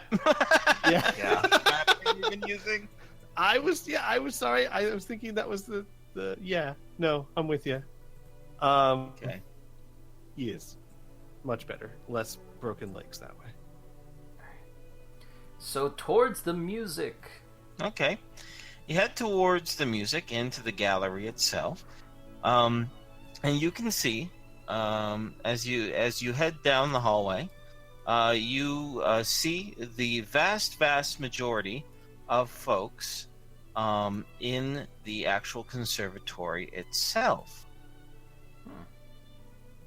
Around, on your way there, however, you once again pass by the large map and pictures of Albert's suite and his fellow members of the Grand Quarry Mining Group, looking out at you through the pictures, all smiles and handshakes.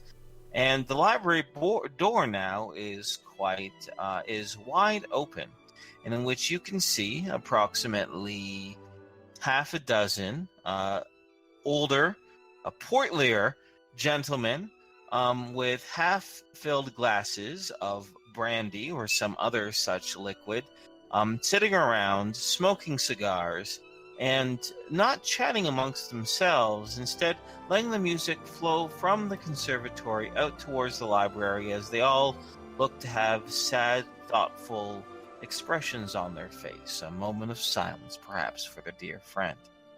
Heading towards the conservatory itself, you can see it is absolutely filled with individuals. Many chairs brought in from the drawing room for people to sit down, mostly ladies sitting down with gents standing behind them all around. You can see a young woman, probably in her late teens or early 20s, blonde tussles of hair in ringlets resting on her shoulders, as she begins to finish playing the final notes of her first song. After a moment of silence, there is a soft set of applause in consideration, as you can see that the young girl has kind of tears welled up in her eyes and streaming down her face, as she says in a shaky voice, "That was Vaughan Williams' The Lark Ascending, and my uncle's favorite song. I think it's very touching that I were to play it for him." And she pauses for a moment, her voice kind of wavering a little bit, and she says, "I'm sorry, I want to play more. Just give me a moment." As people kind of give a general, understanding and begin to talk amongst themselves. An older lady heads over towards the young blonde Audrey. Sorry, not Audrey.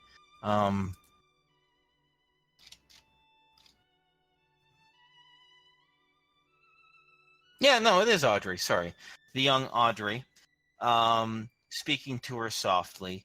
As in the meantime, the other instrumentalists momentarily set down their instruments, as the rest of the folks, once again, you hear a small murmur of the crowd of people talking amongst themselves.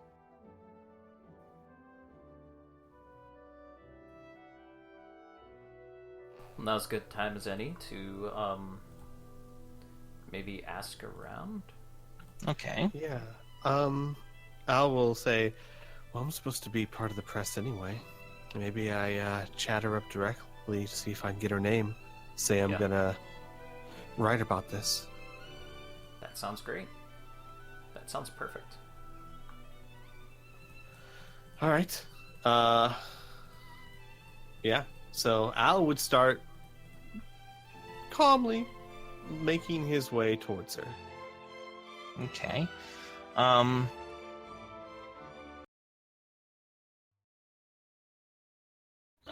Tom, what are you doing?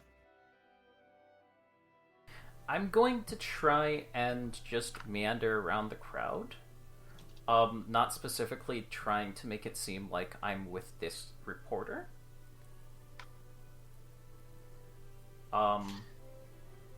But just be around, I think. Okay. Patrick, what are you doing? Sorry, I'm gonna get to the interaction with you, Squee. It's just been a little while. No, by all means. In general, he's just looking around for maybe a place that he would sit to maybe do notes or something like that, and in general, like keeping his eye out for anything that might help him with this situation.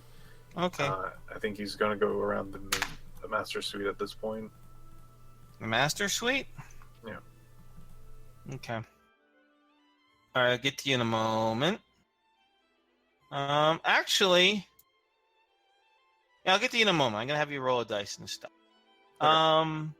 Tom, I want you to roll me d20, please. 15. Okay. All right. You hear some murmurs, some soft conversation amongst other folks, saying, how sweet it was, and they hope that Albert can hear his niece's song, and a few of them would talk about, he always was into Vaughan Williams. It's far too pastoral for me. I prefer something with a little bit more brass to it than all the strings, etc., etc., etc. Whereas, Al, you make your way throughout the crowd, and it appears that the young girl has kind of composed herself, at least a little bit, taking a small tissue from a purse nearby, dotting her eyes and fixing her makeup, as her and the older woman continue to speak as you approach. When it's quite clear that you're coming straight for Audrey and this other woman, they both look at you expectantly. Hello.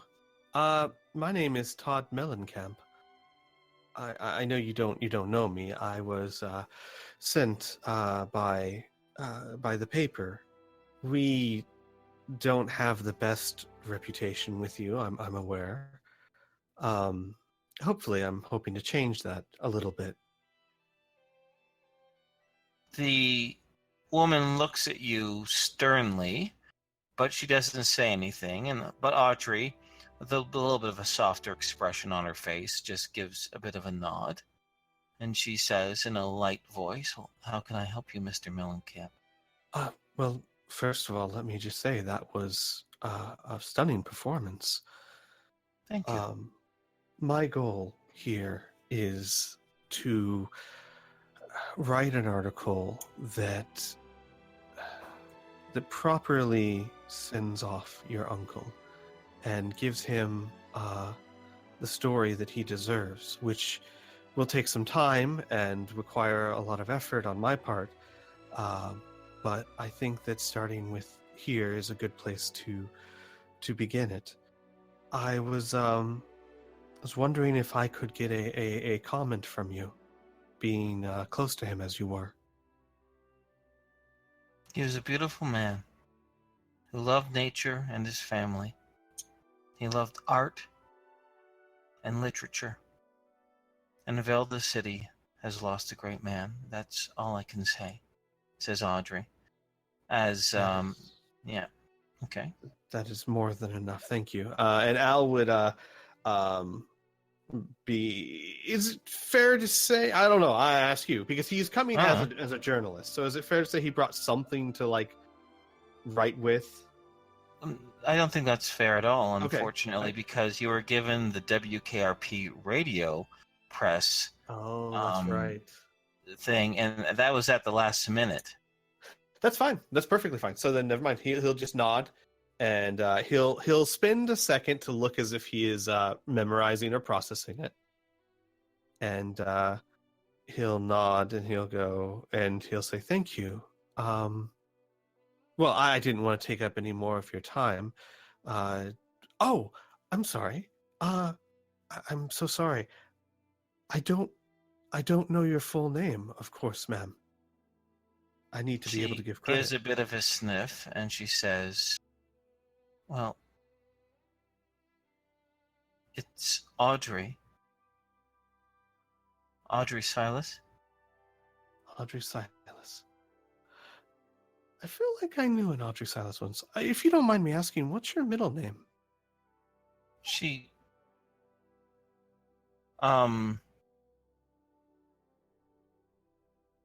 scrunches up her nose a little bit, and she says, "Marie. What does that matter?" Oh, no. Sorry. I knew an Audrey once. I thought perhaps... No, I'm sorry. I'm so sorry to take up your time. Please. The stern woman gives a final nod, and she says, "Yes, Audrey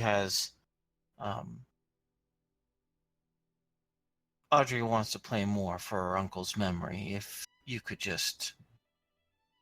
Of course. My apologies. And he will nod and walk away. And as you walk away, the woman gives a very heavy, frustrated sigh, and she says, "I don't know why you bother. They're going to smear his name, I'm sure. Vultures. Absolute vultures. Are you ready to play another song, little lark?" In which Audrey will nod, and she'll say, "Yes, I think I'll try Symphony Number 3, Pastoral." In which the woman nods, collects everyone together, talks with the other musicians, and soon enough, Audrey and the rest begin to play another song. Mission accomplished for Al. Unless this is, not helpful, and then not mission accomplished. I would imagine this was extremely helpful, because I'm fairly sure it was mentioned 3 times what it could be. Yeah, we'll see. Yeah. Yeah. All right, yeah, Al walks away and wanders. And there's a mirror in the middle. Sorry, after we're done this session, I have to share you guys a clip from Harmon Quest. It's amazing. Anyway, okay, what do you guys? Sorry. Let me move to Patrick, as you guys are gonna make your way back through the galley of the Grand Vestibule and back to the little secret area. Patrick, you're kind of just looking around for clues about who Albert Sweet was, his relationships, all that other good stuff, right? Oh dear God, Patrick, anybody? Muted. Okay, good. Yeah. Yes. Okay. Affirmative. All right. Like, am I all alone now? Players, anybody? No.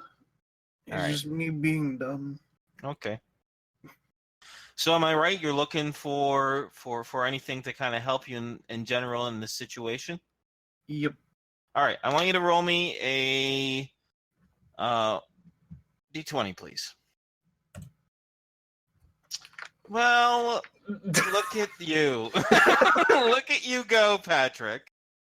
So, wrestling through his master, Albert Sweet's master bedroom, through the desk drawer and a few of the other things, you come across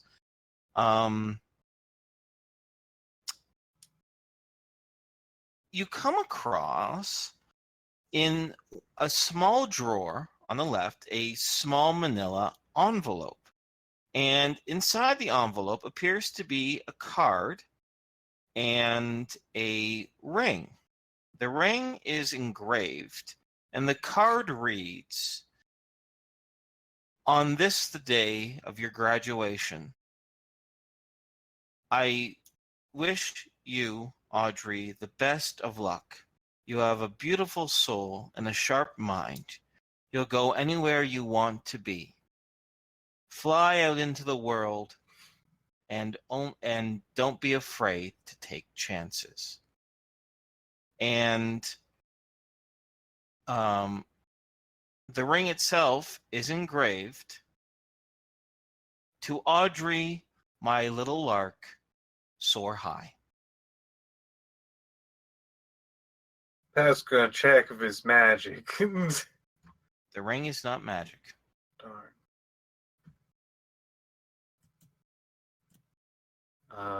He'll slide these things back the way he found them. Okay, great.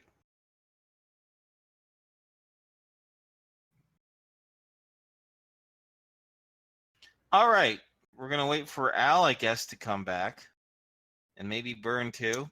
This is just private. Patrick. No, I'm here. Oh, you're I'm here. Okay. Is it private? Patrick, Tom, and God GM.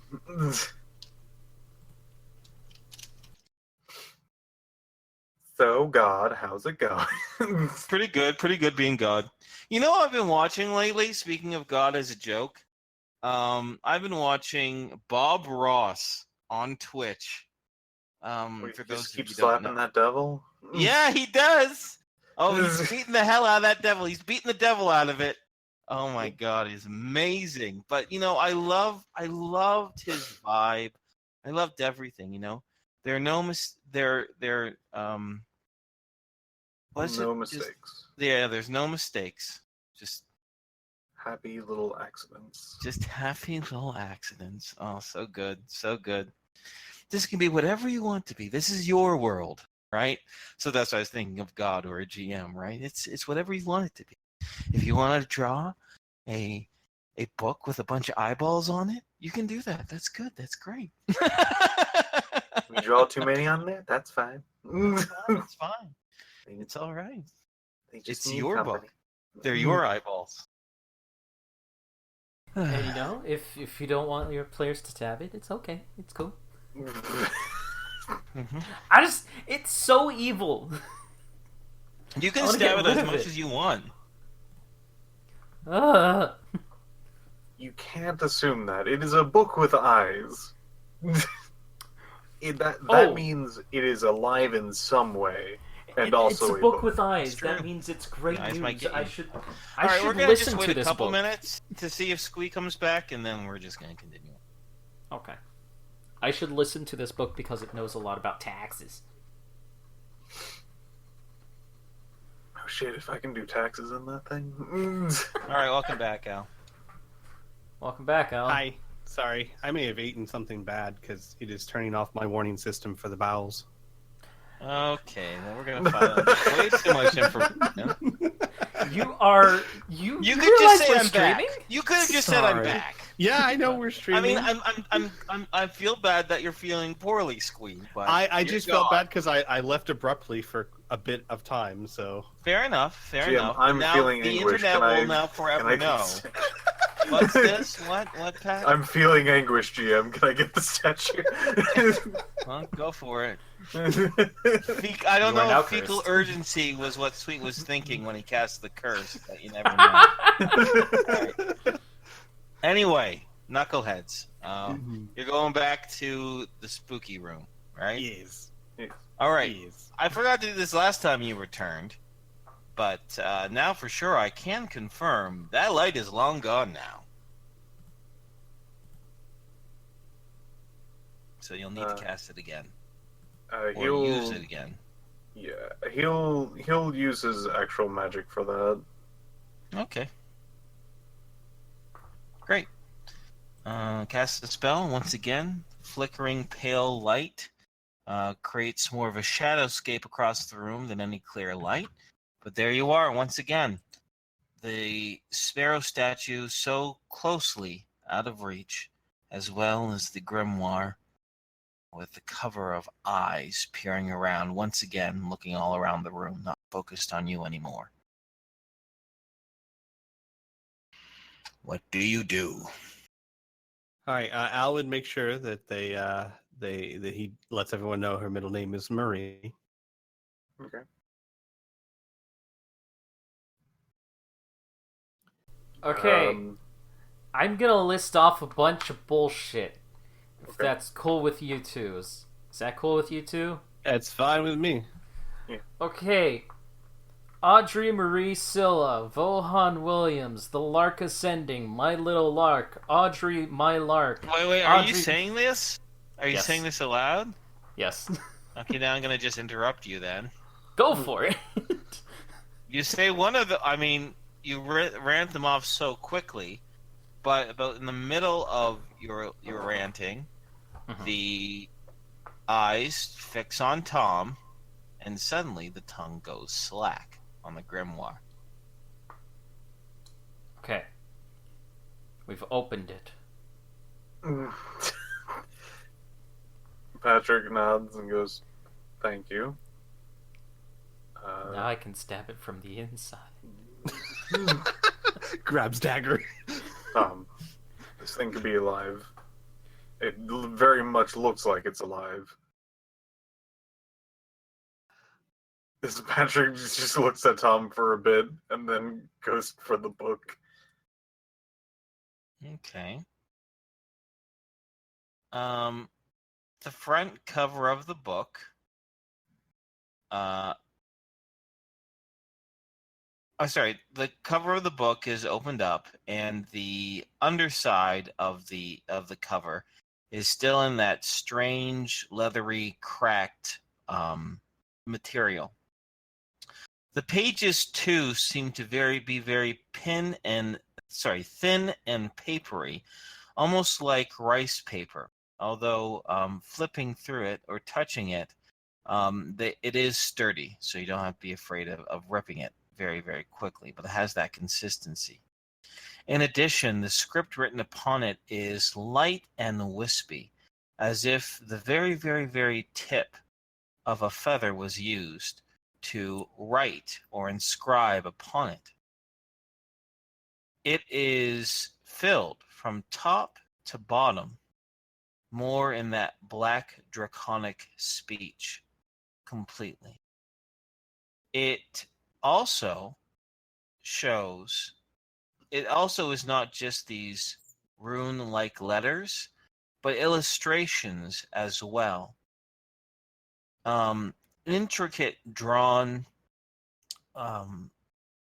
images of vines and skulls are intermittent throughout the text. And every time, if you ever do choose to flip a page, the entire book gives a shudder, like the entire thing is sighing.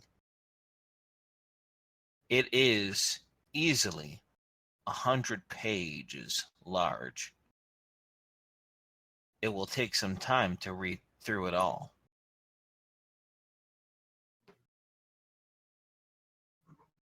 Patrick gives a guess, and we'll turn to page 7. Okay.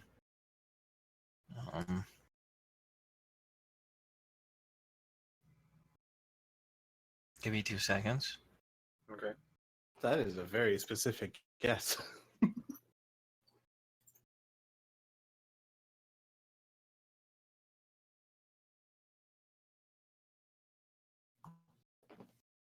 All right. Go ahead and roll literacy once again. This time, no penalty for the Draconic, since you're starting to get an eye for this language now. All right, 39.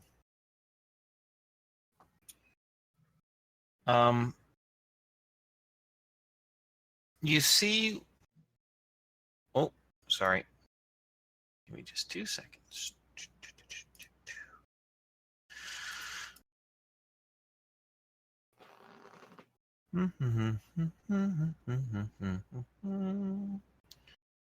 Dump, bump.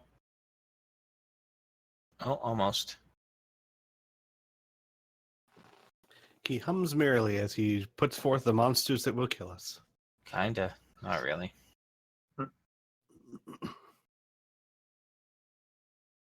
Oh, shit.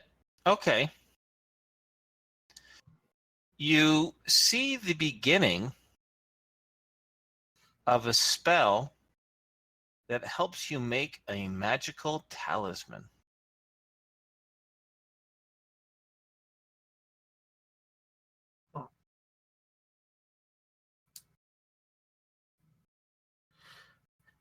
As fascinating as he would want to read that, it's not what he's looking for. You know what? He's gonna pause for a moment. He's gonna then say, "Spell of agony." See if the book moves on its own. Okay. What language do you say it in? He'll probably say it in English and then pause and then probably check in Draconic. Okay.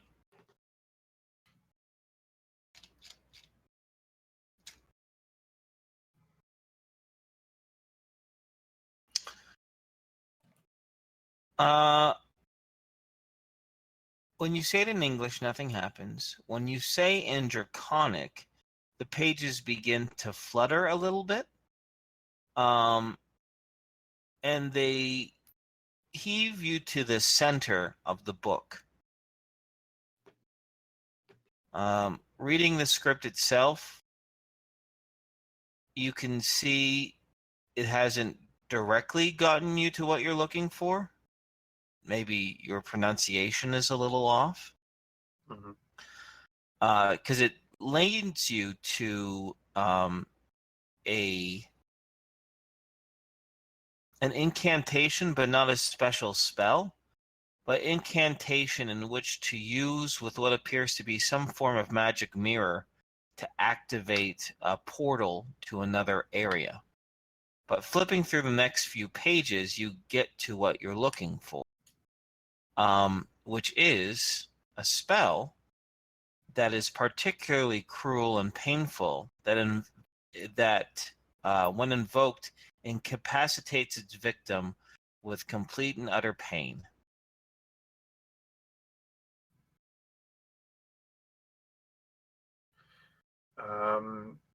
He then says, "Well, I found a spell of looks like it just says pain here."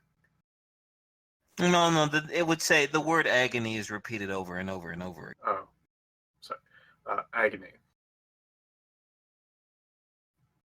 I see. Well, that's good. I have it. Well, I have a sneaking suspicion that's what the knife tried to do to me. Can we use that to help us somehow? Usually learning spells takes days. It does. Yeah. It totally does. Now, I'm going to say what'll happen. And this is a tricky thing, and this is going to pay off that you guys will have to decide what you want to do or not, right? Because it costs 20 PPE to cast. Anyone who can cast magic can attempt it. However, because you're learning it as you go, and magic is, remember, even the simplest spells require a practice, requires a somatic component, requires everything to be done perfectly as you focus the energy. You can attempt to cast it from just the text itself, but without any sort of practice or whatnot, there's a significant chance of failure, and you won't get that PPE back. To be fair, as a GM to players, you roll a 1d100, and if you get 7% or lower, then you manage to muddle your way through the spell. However, if you fail and get 8% or higher, then you lose the 20 PPE.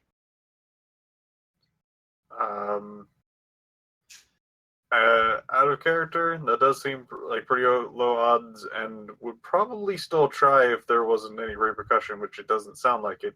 In character, there was a distinct person trying to read a spell without actually knowing what the flip it was, and turned horribly wrong, and Patrick does not want to do that.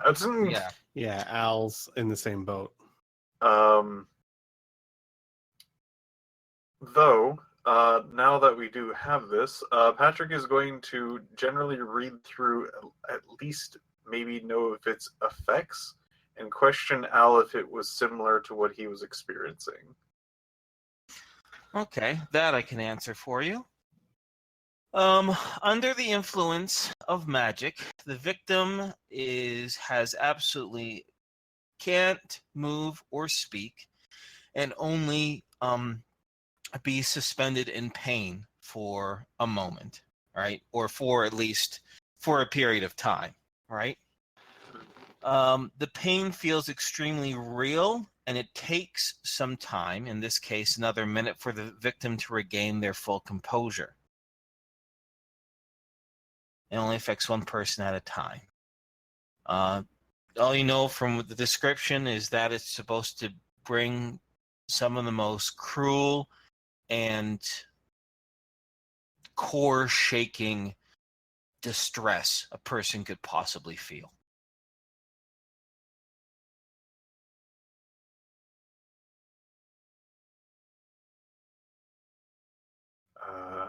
I'm going to ask Al if that was similar to what he experienced. If I am correct, Oh GM, God, you heard me, right? yes, we heard you. We heard you. If I understand, No, we can hear you. oh, we can hear Can you. you hear us? No. he Okay, can't. all right, there we go. All right. Okay, cool. Okay. If I understand correctly, GM, Al had the whispers of something like that, but nowhere near as It was bad. a momentary because Yeah. you saved. Yeah. So Al would say, I mean, perhaps if I hadn't resisted it, yes, I experienced what you mentioned for the briefest of moments. If I hadn't resisted it, it might have lasted much longer.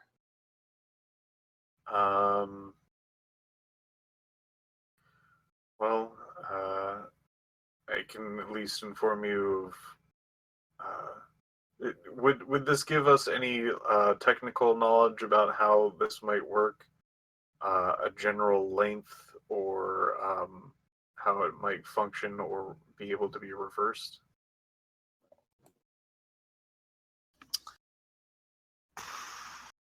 Well, the range is immediate, like to that person. The duration is only 1 minute long.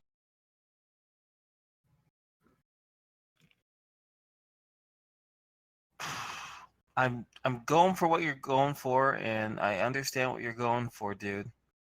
But just reading the words on a page isn't gonna come up with a counter spell that quickly. Oh no. Um, Like yeah, how I to can counter the effects? No, I mean it's just dispelling the spell counters the effects, right? Right. Okay. There's nothing you can do to guard yourself. Magic is magic. The effects happen or they don't happen. You save or you don't save, right? Or they can be dispelled using other incantations, or other things like that. Right. Just give me a moment and think if there's any other clues or anything helpful that I can intertwine in here to assist you in your decision on what to do.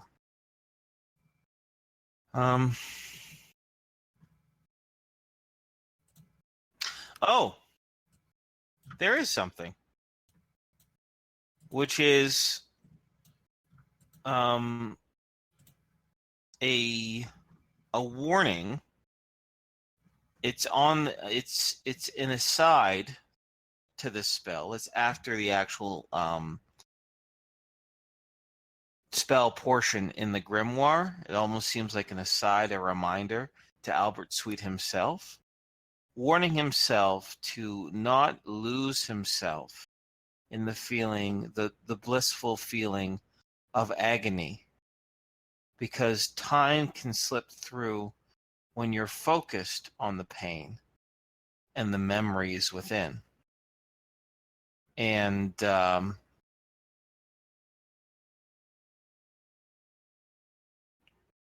he mentions that he has to have a clear and focused mind in order to snap himself out of it. There we go. Yeah. I'm content with that. Okay. Patrick will definitely relay the knowledge of that. That within this, you're going to have to be focused enough to actually grab the statue. Makes sense. So you're going to have to, I don't know, psych yourself up. Just be knowledgeable about that. Hopefully that can help you. Well, only have to do this once. Okie dokie, artichokes. What do you want to do? yeah. So Al looks around and he says, well, I got a small taste of what it is, so I can kind of brace myself for it. It might be best to gag me, just in case I am not the quietest, but let's give this a try, guys. Patrick thinks for a second. Well, that's a good idea. Yeah, I was thinking about that because I could be like, no. So Al would have his friends help him, like, cover his mouth, gag him, right? Okay. Take the knife All right. and cut himself. Okay. Where? This time he's not going for anywhere particularly painful. He's just gonna do, like top of the forearm, nowhere special. Okay. Top of the forearm. The black, jagged blade once again cuts into your elven flesh. And once again, you can feel those feelings of guilt and loss and trauma begin to claw at your mind. Do you resist? No, I don't. And now we're going to play an interesting mini game. Oh boy. So first things first, Squee. Look at your character sheet and tell me what your mental endurance stat is. 14. Okay. 14 times 3. 42. I'm going to, whenever I ask you to roll, I would like you to roll the dice. And 42 is our threshold. Trust Got me. it. You want to get under 42. I understand. That's So- not good. Squee, Mm-hmm. this will take some story building with you. Okay. And I'm going to describe, we're going to be in two places. We're going to be inside Squee's mind, and then we're going to be outside. Sorry, we're going to be inside Al's mind, and we're going to be outside with Paul. Who's It's me, Paul! Patrick and Tom. And with each phase, both of you guys can choose to do something or not do something. Okay? So first, let's go inside Al's mind. I want you to call to me. I am now Paul Brown. I want you to recall to me you're a character, something really traumatic, something really that racks you with guilt, something that causes you to panic, or something that you're terrified of. Okay. I think I can even make a theme with this here. All right. The thing that racks him. So I choose one of those, right? Yeah. Give me. Okay. Yeah. Start off a memory for me. The memory of him walking into the room where Rex was with the dog boy he chose not to kill, to find murdered by one of his own. Okay. I have to apologize, Squee, for a moment. Mhm. I had to disconnect and reconnect there. So Oh, all sure, I sure. heard was murdered by one of his own. You have to repeat yourself. The memory where he decided that he was not going to kill the dog boy Rex, Mhm. only to walk in later and find out that another of his own, another coalition agent, had Mhm. done the job for him, and he feels okay. completely responsible for that. So your mind swims. Al's mind swims with this memory. At first, you see it clear as day as when you walked in on this to begin with. But that memory begins to fade a little bit as you begin to dwell more specifically into the raw feelings of that, of the feeling of betrayal, the feeling of futility. You made the right choice and Rex died anyway. Why didn't you act sooner? Why did it take you so long to come to your senses? He is never going to live. He's never going to breathe another breath. He's never going to smell another scent. He's never going to see or laugh or cry or see his loved ones ever again. And it's all because of you. It's all because of you. Roll a D100. No, this is not good, guys. You take 7 points of SDC damage. Oof.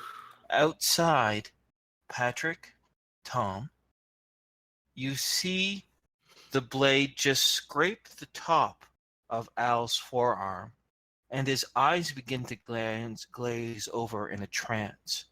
Al's lips begin to move silently, even though his mouth is gagged. Over top the gag, you don't hear any noise coming from his throat, but you can see his arms and fingers twitching, his legs flexing. He's staying in one place, paralyzed, not moving, yet the muscles inside his body continue to reverberate. It's like he is in a waking dream in which his body, eyes although wide awake, his body is responding to what he's seeing and hearing.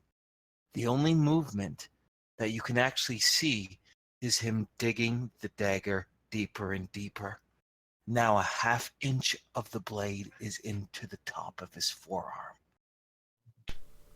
Okay, I'd like to try and stop him from digging it further. How do you do so? Grab his arm and try and lift up. What's your physical strength, Al? My... It's not horrible. It is... Hang on. 15. All right. Oh. Tom, what's yours? 15. I want you both to roll me a d20. Highest wins. Okay. Gonna do great, Al. Yeah. I'm middle of the road. You're trying to, Congratulations. Tom. You grab his wrist. You're trying to pry it, but in a trance or not, Al is still digging that knife into him. Al, give me another memory. Curious question, because I'm trying to think of what would really bother Al. Does it have to be a real memory? Can it be things that he has supposed or worried about? Yeah, sure. Like Future the anxiety. idea being all of the horrible things that could have happened to his sister while she left because of what he did. Okay, sure. Do you want me just to roll with that idea? Sure, if you'd like. Yeah, Okay, because if you're all talking about something that makes him panic, that does. Sure. Your image is brought to the idea, a series of images. Jalea being hanged as a coalition traitor. Jalea being dead on the side of a ditch with bandits going through her belongings. Jalea tied up and tortured by a maniac. Jalea disemboweled in the middle of a plain, a monstrous beast devouring her insides. All of these, again and again, play into your mind. Things that could have happened because you weren't there. Things were there, things that could have happened because you had to play spy. Things that happened because she left home looking for you, only to find heartbreak. Roll me a D100. Come on, dice gods. Oh, screw you, dice gods. Take 7 more points of STC. Well, at least we're consistent. Exterior, you can see Al's lips twitch over that gag in a snarl, and the dagger disappears another inch into his forearm.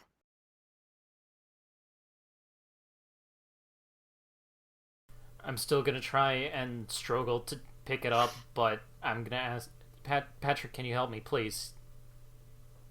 Yeah. Patrick starts and goes over and tries to help.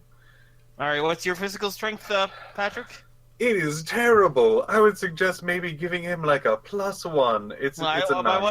I need to know how much to give him a +2 if I need I to have know a what physical your strength of 9. Yeah, it's just going to give Slightly him a below +1. average. Yeah. All right, Tom, roll D20 +1. I'll just roll straight D20. I got it. 11. Come on, you can do that. Yeah. All right.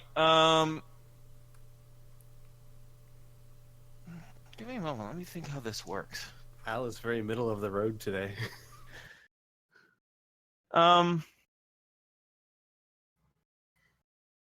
You're not able to completely break the completely pull the blade out of Al's arm, at least the top tip, but you're able to sturdy it.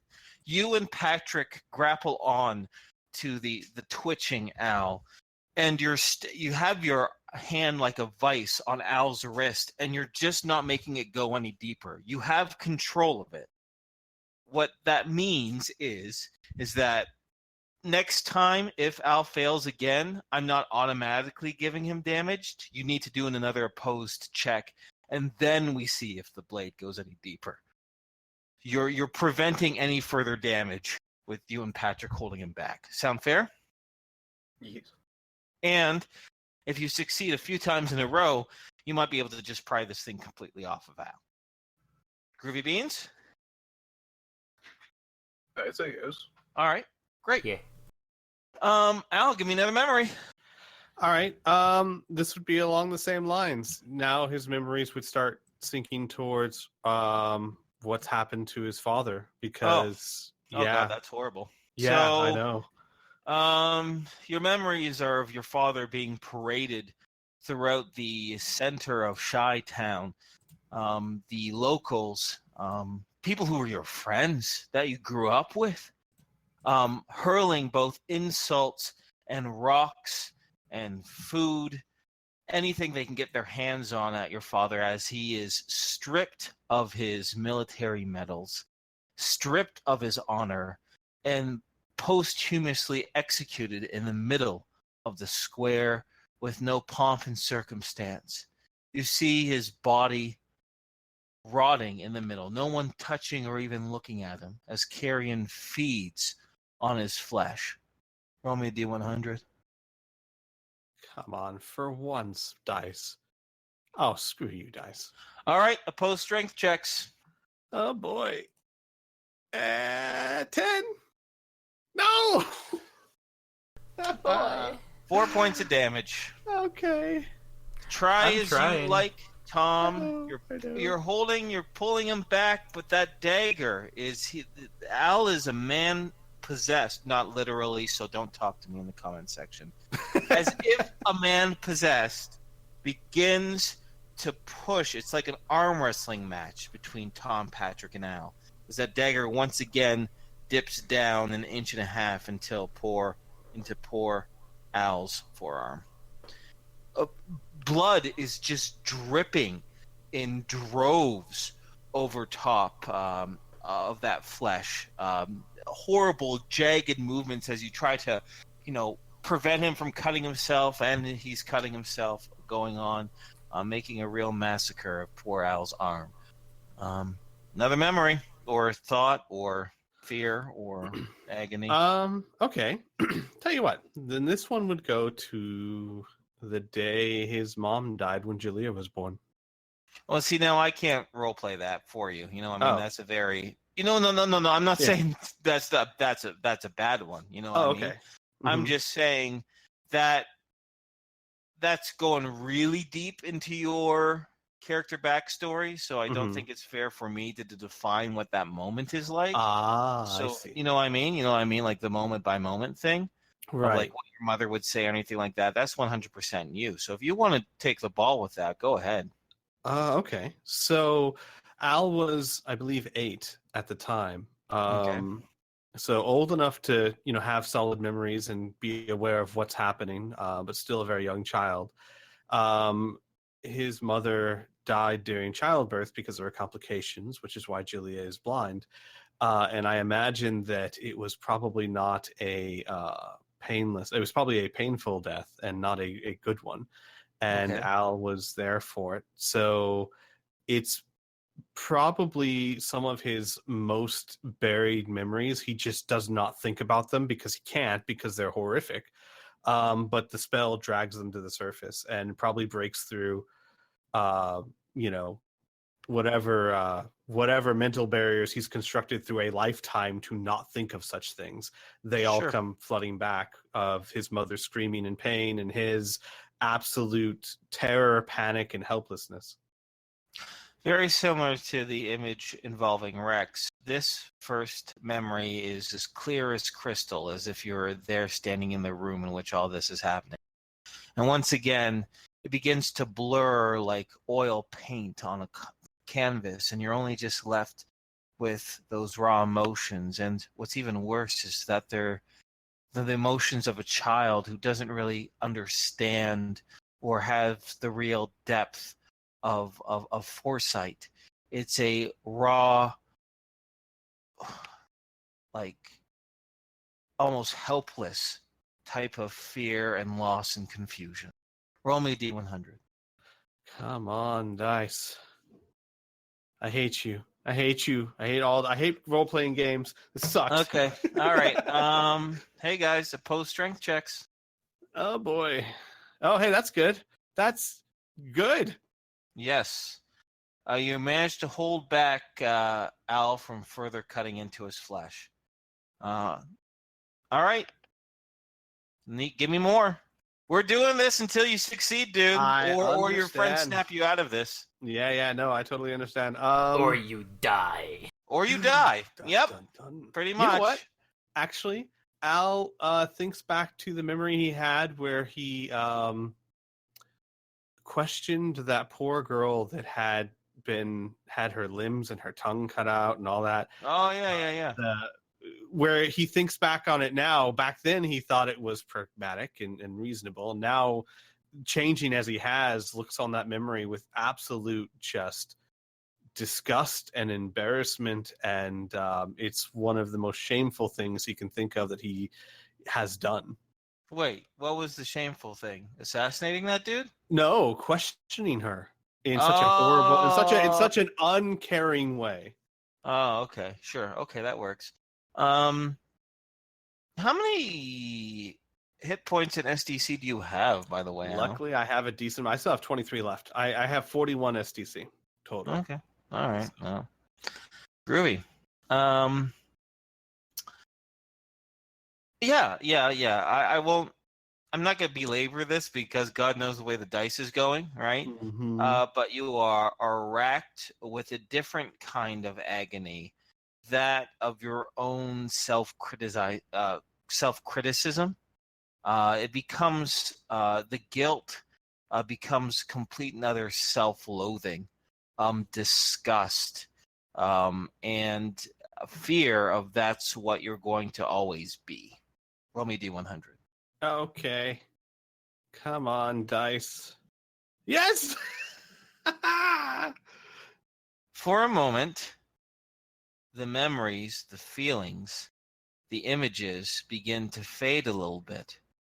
And the paralysis that has kind of racked your body for the most part, with the exception of the hand clutching the knife, the darkness begins to lighten up a little bit. You can see the shadowy gray light.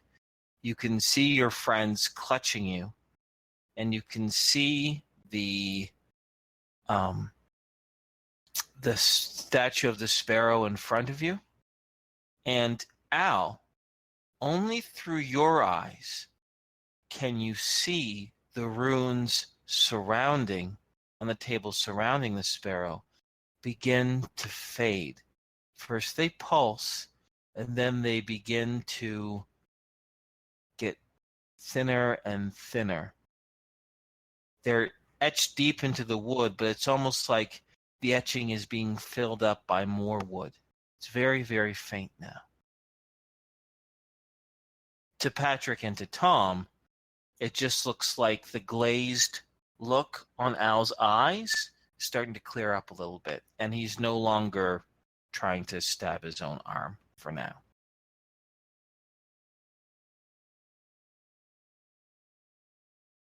All right. Can I attempt to grab the sparrow? Yes. Al will, through gritted teeth, actually, I think his mouth is gagged, but whatever. Through determination and a clenched jaw, he will attempt to reach out and grab the sparrow. All right. Patrick and Al, Patrick and Tom and Paul, our imaginary friend. You see Al reach out with his free hand, the one that isn't clutching the dagger, that's covered in his own blood, reach out and grab the head of the sparrow statue. As soon as he does so, the runes around it fade away completely. And Al, after feeling a few dark pulses in the wound of your arm. The agony that has been flooding your mind due to the dagger begins to clear. It stays with you for a while, though, in your hearts. Those memories, especially the ones of your mother's death, were buried for a reason. But in the very shadowy light of this evil dark room, the spell has now faded, as have the runes on the desk, and the sparrow statue is now in your hands. Al's gonna collapse, tear the gag out. Actually, probably throw the knife down first. Yeah, the knife hits the stony floor with a clatter. And he'll tear the gag out, be breathing heavily, hand the sparrow to Patrick and say, I think I'd like to go home now. Yeah, I think that's a good idea. I'll take out the letters, and we still kind of need to figure out where to put them. But I think that's the last You mean thing all we the need to do. correspondence in that letter box, all those like 40-some letters that he was using as like blackmail and correspondence with the members? That's what of I the was thinking. Is that what you mean? No, no, you mean the letters that you took with you. Yeah, Oh, yeah, the you gotta forged stick 'em ones. somewhere. Forged ones, Yeah. Mm-hmm. I'm gonna suggest that we leave. If we're taking the book, sure. If we're not, we're not. It's up to you guys. But I think... Oh, go ahead. Sorry, go ahead. I was going to say, I think taking the book is a good idea. I agree with Patrick's earlier sentiment that just because it was used for evil and it might be talking about evil doesn't mean that knowledge in and of itself is harmful. So I'm fine taking the book. Okay. Piph? Are you muted? So Probably. stupid I am. Okay, just give me a second. Hi, Piph. Hi. Hi. As I guess a devil's advocate, we were told not to take anything that we weren't supposed to take. I think that's mine. But yeah, you do remember that correctly. But you should also remember Lauren saying, "Oh, but if you do so, we'll just keep this between you and I." Yes. Yeah. So it is the request of that lady and what Mhm. we can do, because we could just take it. Mm-hmm. It's up to you two. You guys are the magic people. Right. Neon Concept definitely would is more concerned about the whole alive being here than anything else. Not that he's just like, this could be dangerous to other people, more just like, this thing's alive, it's just going to be sitting here. It doesn't seem right. Right. Yeah, I'm fine taking it. I mean, Patrick would be the one taking it, studying it, I assume. So...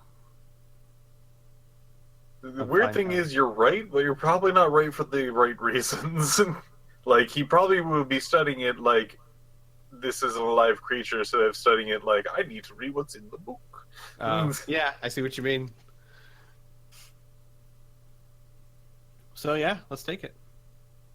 Okay, so you have a map, you have a statue, and you have a grimoire with eyeballs on it.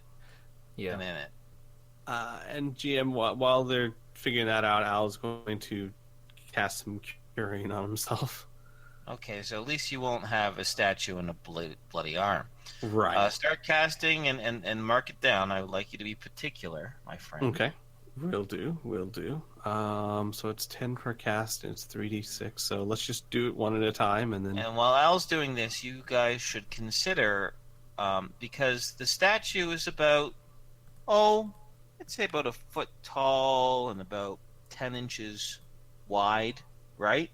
Mm-hmm. As I mentioned before, the map rolled up is about 3 feet long. And the grimoire is a solid, 2 feet tall by a Whoa, 1.5 foot wide. big book. Yeah. All right. Wait, hold up a second.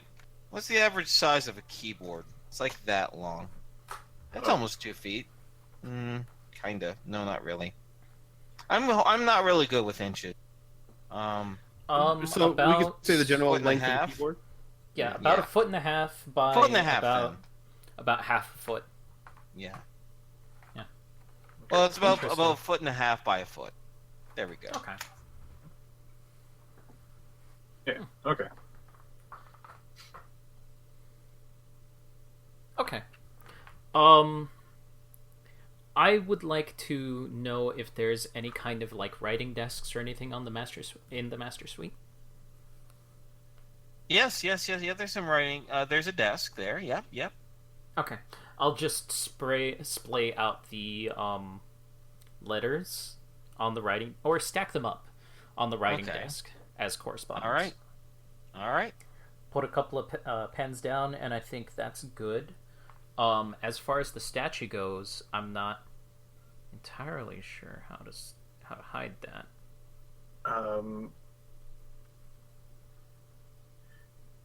Before all that, Patrick, we go. They might still look around this area and might poke here. I really think we should disarm that as he points over to the. It might be a very good idea. So, sure. How should we disarm that? Well, as I mentioned before, Patrick, your assessment is anyone with a good steady hand should be able to dislodge it from the bracket in which it rests without piercing the glass tube or vial. Okay. I would like to try. Okay. Tom. Mhm. Give me 2 seconds. Piece of characters. Burns character. What is your physical... Oh, it's 20. Yeah. Oh, God. Yeah, this is times 5, so you 98% chance of success. Roll it. All right. Skill roll 98%. 94. Whoa. Good thing. Oh my! You know Oh, what? boy. Good thing it was you who did it then, because if someone had a lower physical prowess, that might be enough. Mhm. So, Tom, you Mhm. it takes a while for you to figure out exactly how this thing is attached, but after shifting it once and you hear like a little bit of pressure, you pause for a moment. You wiggle it a few more times, and then soon the long 2.5 foot long glass tube filled with this white powder is dislodged completely and now in your hands. Okay. I'm tempted to just have it out somewhere in this room. So I'm thinking just lay it gently on the dais so that people... in the hidden room? Okay. Yeah, in Well, the you hidden could put it room. on the table that no longer has the small squat table that no longer has the statue on it. That Or works. yeah, I guess you could put it on the lectern, whichever you. No, I like the table because then it would seem weird why there's all these runes and shit and then this big huge thing on the table. Okay. Oh, yeah, okay. Great. Yeah. Done. You lay it gently on the table. Okay. It Statue. rolls off and breaks. What? I'm screwing with you. I'm good. I would like to take Albert Sweet has an extra coat, right? He has so many clothes, it's not even funny. All right, I'll take a coat and I will wrap the sparrow in it. Okay. All right. Take one of the jackets. Yeah. Okay. And I'm pretty sure I said that I wasn't wearing a jacket, or I can't remember if I was or wasn't. I don't. Whatever you decide. Okay. If I am wearing a jacket, I take off my jacket, wrap the sparrow in that, and try and make it seem like just like with the museum, I have the jacket over my arm, and I'm holding the sparrow underneath. Oh, okay. All right. Yeah. All right. And if I don't have a Good, jacket, good. I steal one of his jackets. No, no, yeah, okay. Yeah. Either way, that's how you're doing it. Great. Yeah. So there you go. We have the sparrow, we have the map, we have the book. We need to figure out how to hide the book. And real quick, I should ask GM. I was able to heal 16 STC, so now I'm at 39 41. So I'm almost back up to full. Is that enough to stop it from bleeding? Yes. Okay. But Good, the so cut's still there. right. Still nasty. But So at least it's not bleeding anymore. Al's going to take one of Sweet's like clean undershirts or something and use that to wrap it for now. Okay. But the main concern is that he can put his sleeve down without worrying about like a blood stain seeping through. Indeed. So, You do have a lot of blood on your hand and your... yeah. So I would definitely need to wipe all that off before I roll my sleeve back down. Yeah, well, Makes when sense. what do you wipe it off on? Oh, there's tons of clothes here. Okay, so you're gonna wipe your blood on Sweet's clothes. Okay. He'll all right. he'll take like a second undershirt and use that. Yeah. Okay. Done. What A about section bats? of the of Albert Sweet's clothes are now split. Have dark stains of blood on them, but you get most of it off. There's still like some blood in between your fingers and stuff, but that's fine. I mean, it would pass a casual inspection. Al's going to take those clothes up, crumble them up, and put them somewhere in the room, maybe like under the table where the sparrow was, or somewhere Okay. where it just looks dubious if they're found. All I right, mean, done and sure, done. that sounds good actually. But Yeah. don't forget that there's sinks. Yes, There's like but 4 sinks. yes, but I considered that. But see, here's the thing: sinks, no matter how clean you are, usually there's a little bit left, and it seems more damning or interesting or whatnot if there's just blood here on clothes in this dark room. Okay. I'm assuming you left the dagger on the ground too, right? Yes, just left it there. Okay. All right. All right. What do you guys do next? We go. I Al, think Al is looking like he's collected himself, but he still has a cold sweat. All right. So I know Tom has the statue underneath of his coat arm, disguised. Who has the map? Who has the grimoire? I guess Al would have the map. Patrick, you got the grimoire? Yep. Okay. And how? Go ahead. General idea and plan. Patrick is going to have a coat draped over Al. He's going to hide the book underneath the coat. Draped on over the like kind of- Al's shoulders, or Yeah. And he's going to say, generally act sick. We're going to try to take you out of here. And we're going to look like we're guiding you. Yeah, got a feeling that won't be too hard to do. Me neither. Wait, help me out here. So you're putting the coat over Al's shoulders. What do you mean? So I'm seeing it, visualizing it over his shoulders, and the coat is hanging along his back, right? Yes. So when you say I'm putting the book inside of it, where inside the coat are you putting the? So it's the I'm putting the book like basically on Al's back. Now How's it gonna stay? you'll probably say, how does it say there? Patrick is going to be having his arm around Al, guiding him. Oh, using the pressure of the arm around the back. Okay, well, this is interesting. Okay, all right. You do that. You know what? I'm not gonna be an asshole. Make you roll for it. You practice. You take some steps with Al. You go back and forth the master closet and the master suite to make sure everything's nice and secure. And you make your way. And as you guys pass by the globe domed room, you see the gray suited, disguised Lawrence Carter look to you guys expectantly.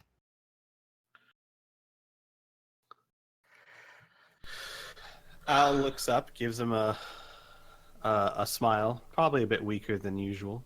Mm-hmm. He says, "What happened? Are you hurt?"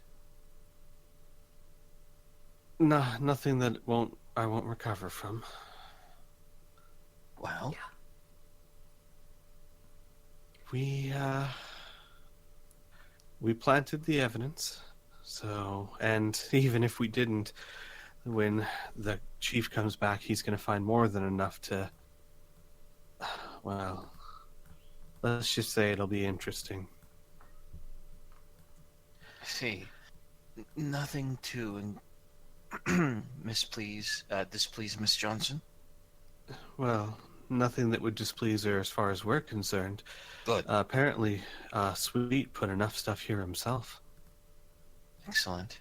Excellent. Let the man hang himself with his own rope. Well, Oh, by the way, guys, can we be sure to, and GM as well, can we be sure to, like, maybe leave those doors open so that when the police come looking, they don't have a hard time finding that room that we were just in? Oh, well, I that's just I up was, to the players. Yeah. I can't I magically was- open the doors. I was thinking of having it slightly cocked open so you see a kind of outline of the door, and all you need to Yeah. do is push it, and then having the key just drop to the floor. Perfect. Right, because we don't want them to search the house and then not find the room. Yeah. Wouldn't that be funny? Okay. Is it okay if I just narratively get you out of the sweet estate? Yeah. Please, by all Since means. I already have your intentions and everything like that? Yes. So, carefully stepping down the large staircase down to the upper vestibule, Patrick, Al, Lavin, and Tom make, with a few concerned looks of other funeral attendees, but continuing the ruse that perhaps something that Al ate didn't agree with him, meta joke. You quickly say your curt goodbyes and exit down the front stoop of Sweet's Manor.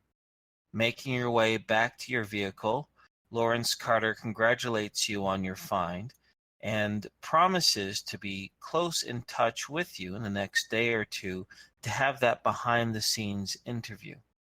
For now, for the sake of making sure that the Guardians of Sable don't have any sort of suspicions that Lawrence assisted you in any sort of sneaky doings, he thinks it's best that you guys stay quiet for at least a few days. I mean, like, his communication with you will stay quiet for the next few days. He'll assure Miss Johnson that you guys were on your best behavior, and he looks very forward to reading the papers in the next few days. With a tip of his hat in respect to you, he retires to his own vehicle as you guys bundle yourselves back into your two cars. We're going to wrap up the session, but I just need to know where you guys are going to be driving to next so I can describe the final scene of the night. I think- Al Yeah, needs I to think go the rest. Rhapsody. Yep. The Yeah. Rhapsody? Yep. On your way back to the Rhapsody, you, other than the regular mundane early evening traffic, you also, several squad cars with their sirens off pass you. At least 6 of them, as well as a large paddy wagon as well. Although their sirens aren't on, they seem to be making in great haste towards the direction down the same roads that you are withdrawing from. And with that, with all the statues now in your possession, as well as many dark secrets and other collectibles from the Sweet Estate, you are at the precipice of finding the Golden Rabbit and more answers to the Sable Dimension, to which we will continue to discover next week, my friends. Thank you very, very much, and we'll see you again next time. Mm-hmm. Err, Bye, everybody. err. Oh yeah. I'm gonna also, stab the, that book. The code word was Lark. The code Yeah, word Yeah, the was code Lark. word was Lark. Yeah, I thought about that when she said, "Come on, little lark," when ready to sing. I was Yes. like, Yep. "Oh." Mm-hmm. Yeah. Or even Cool. that was the title of the song as well. That was the title of the song. Oh, that yeah, was yeah. one of the pictures on the notes. There Yeah, was I a few didn't. hints. I didn't realize the pictures on the notes was a There's that page that says my passcode is Lark, just in case you missed it, underlined. Anyways, thank you guys for watching. yes. We'll see you guys next week. Well, bye everyone. Bye.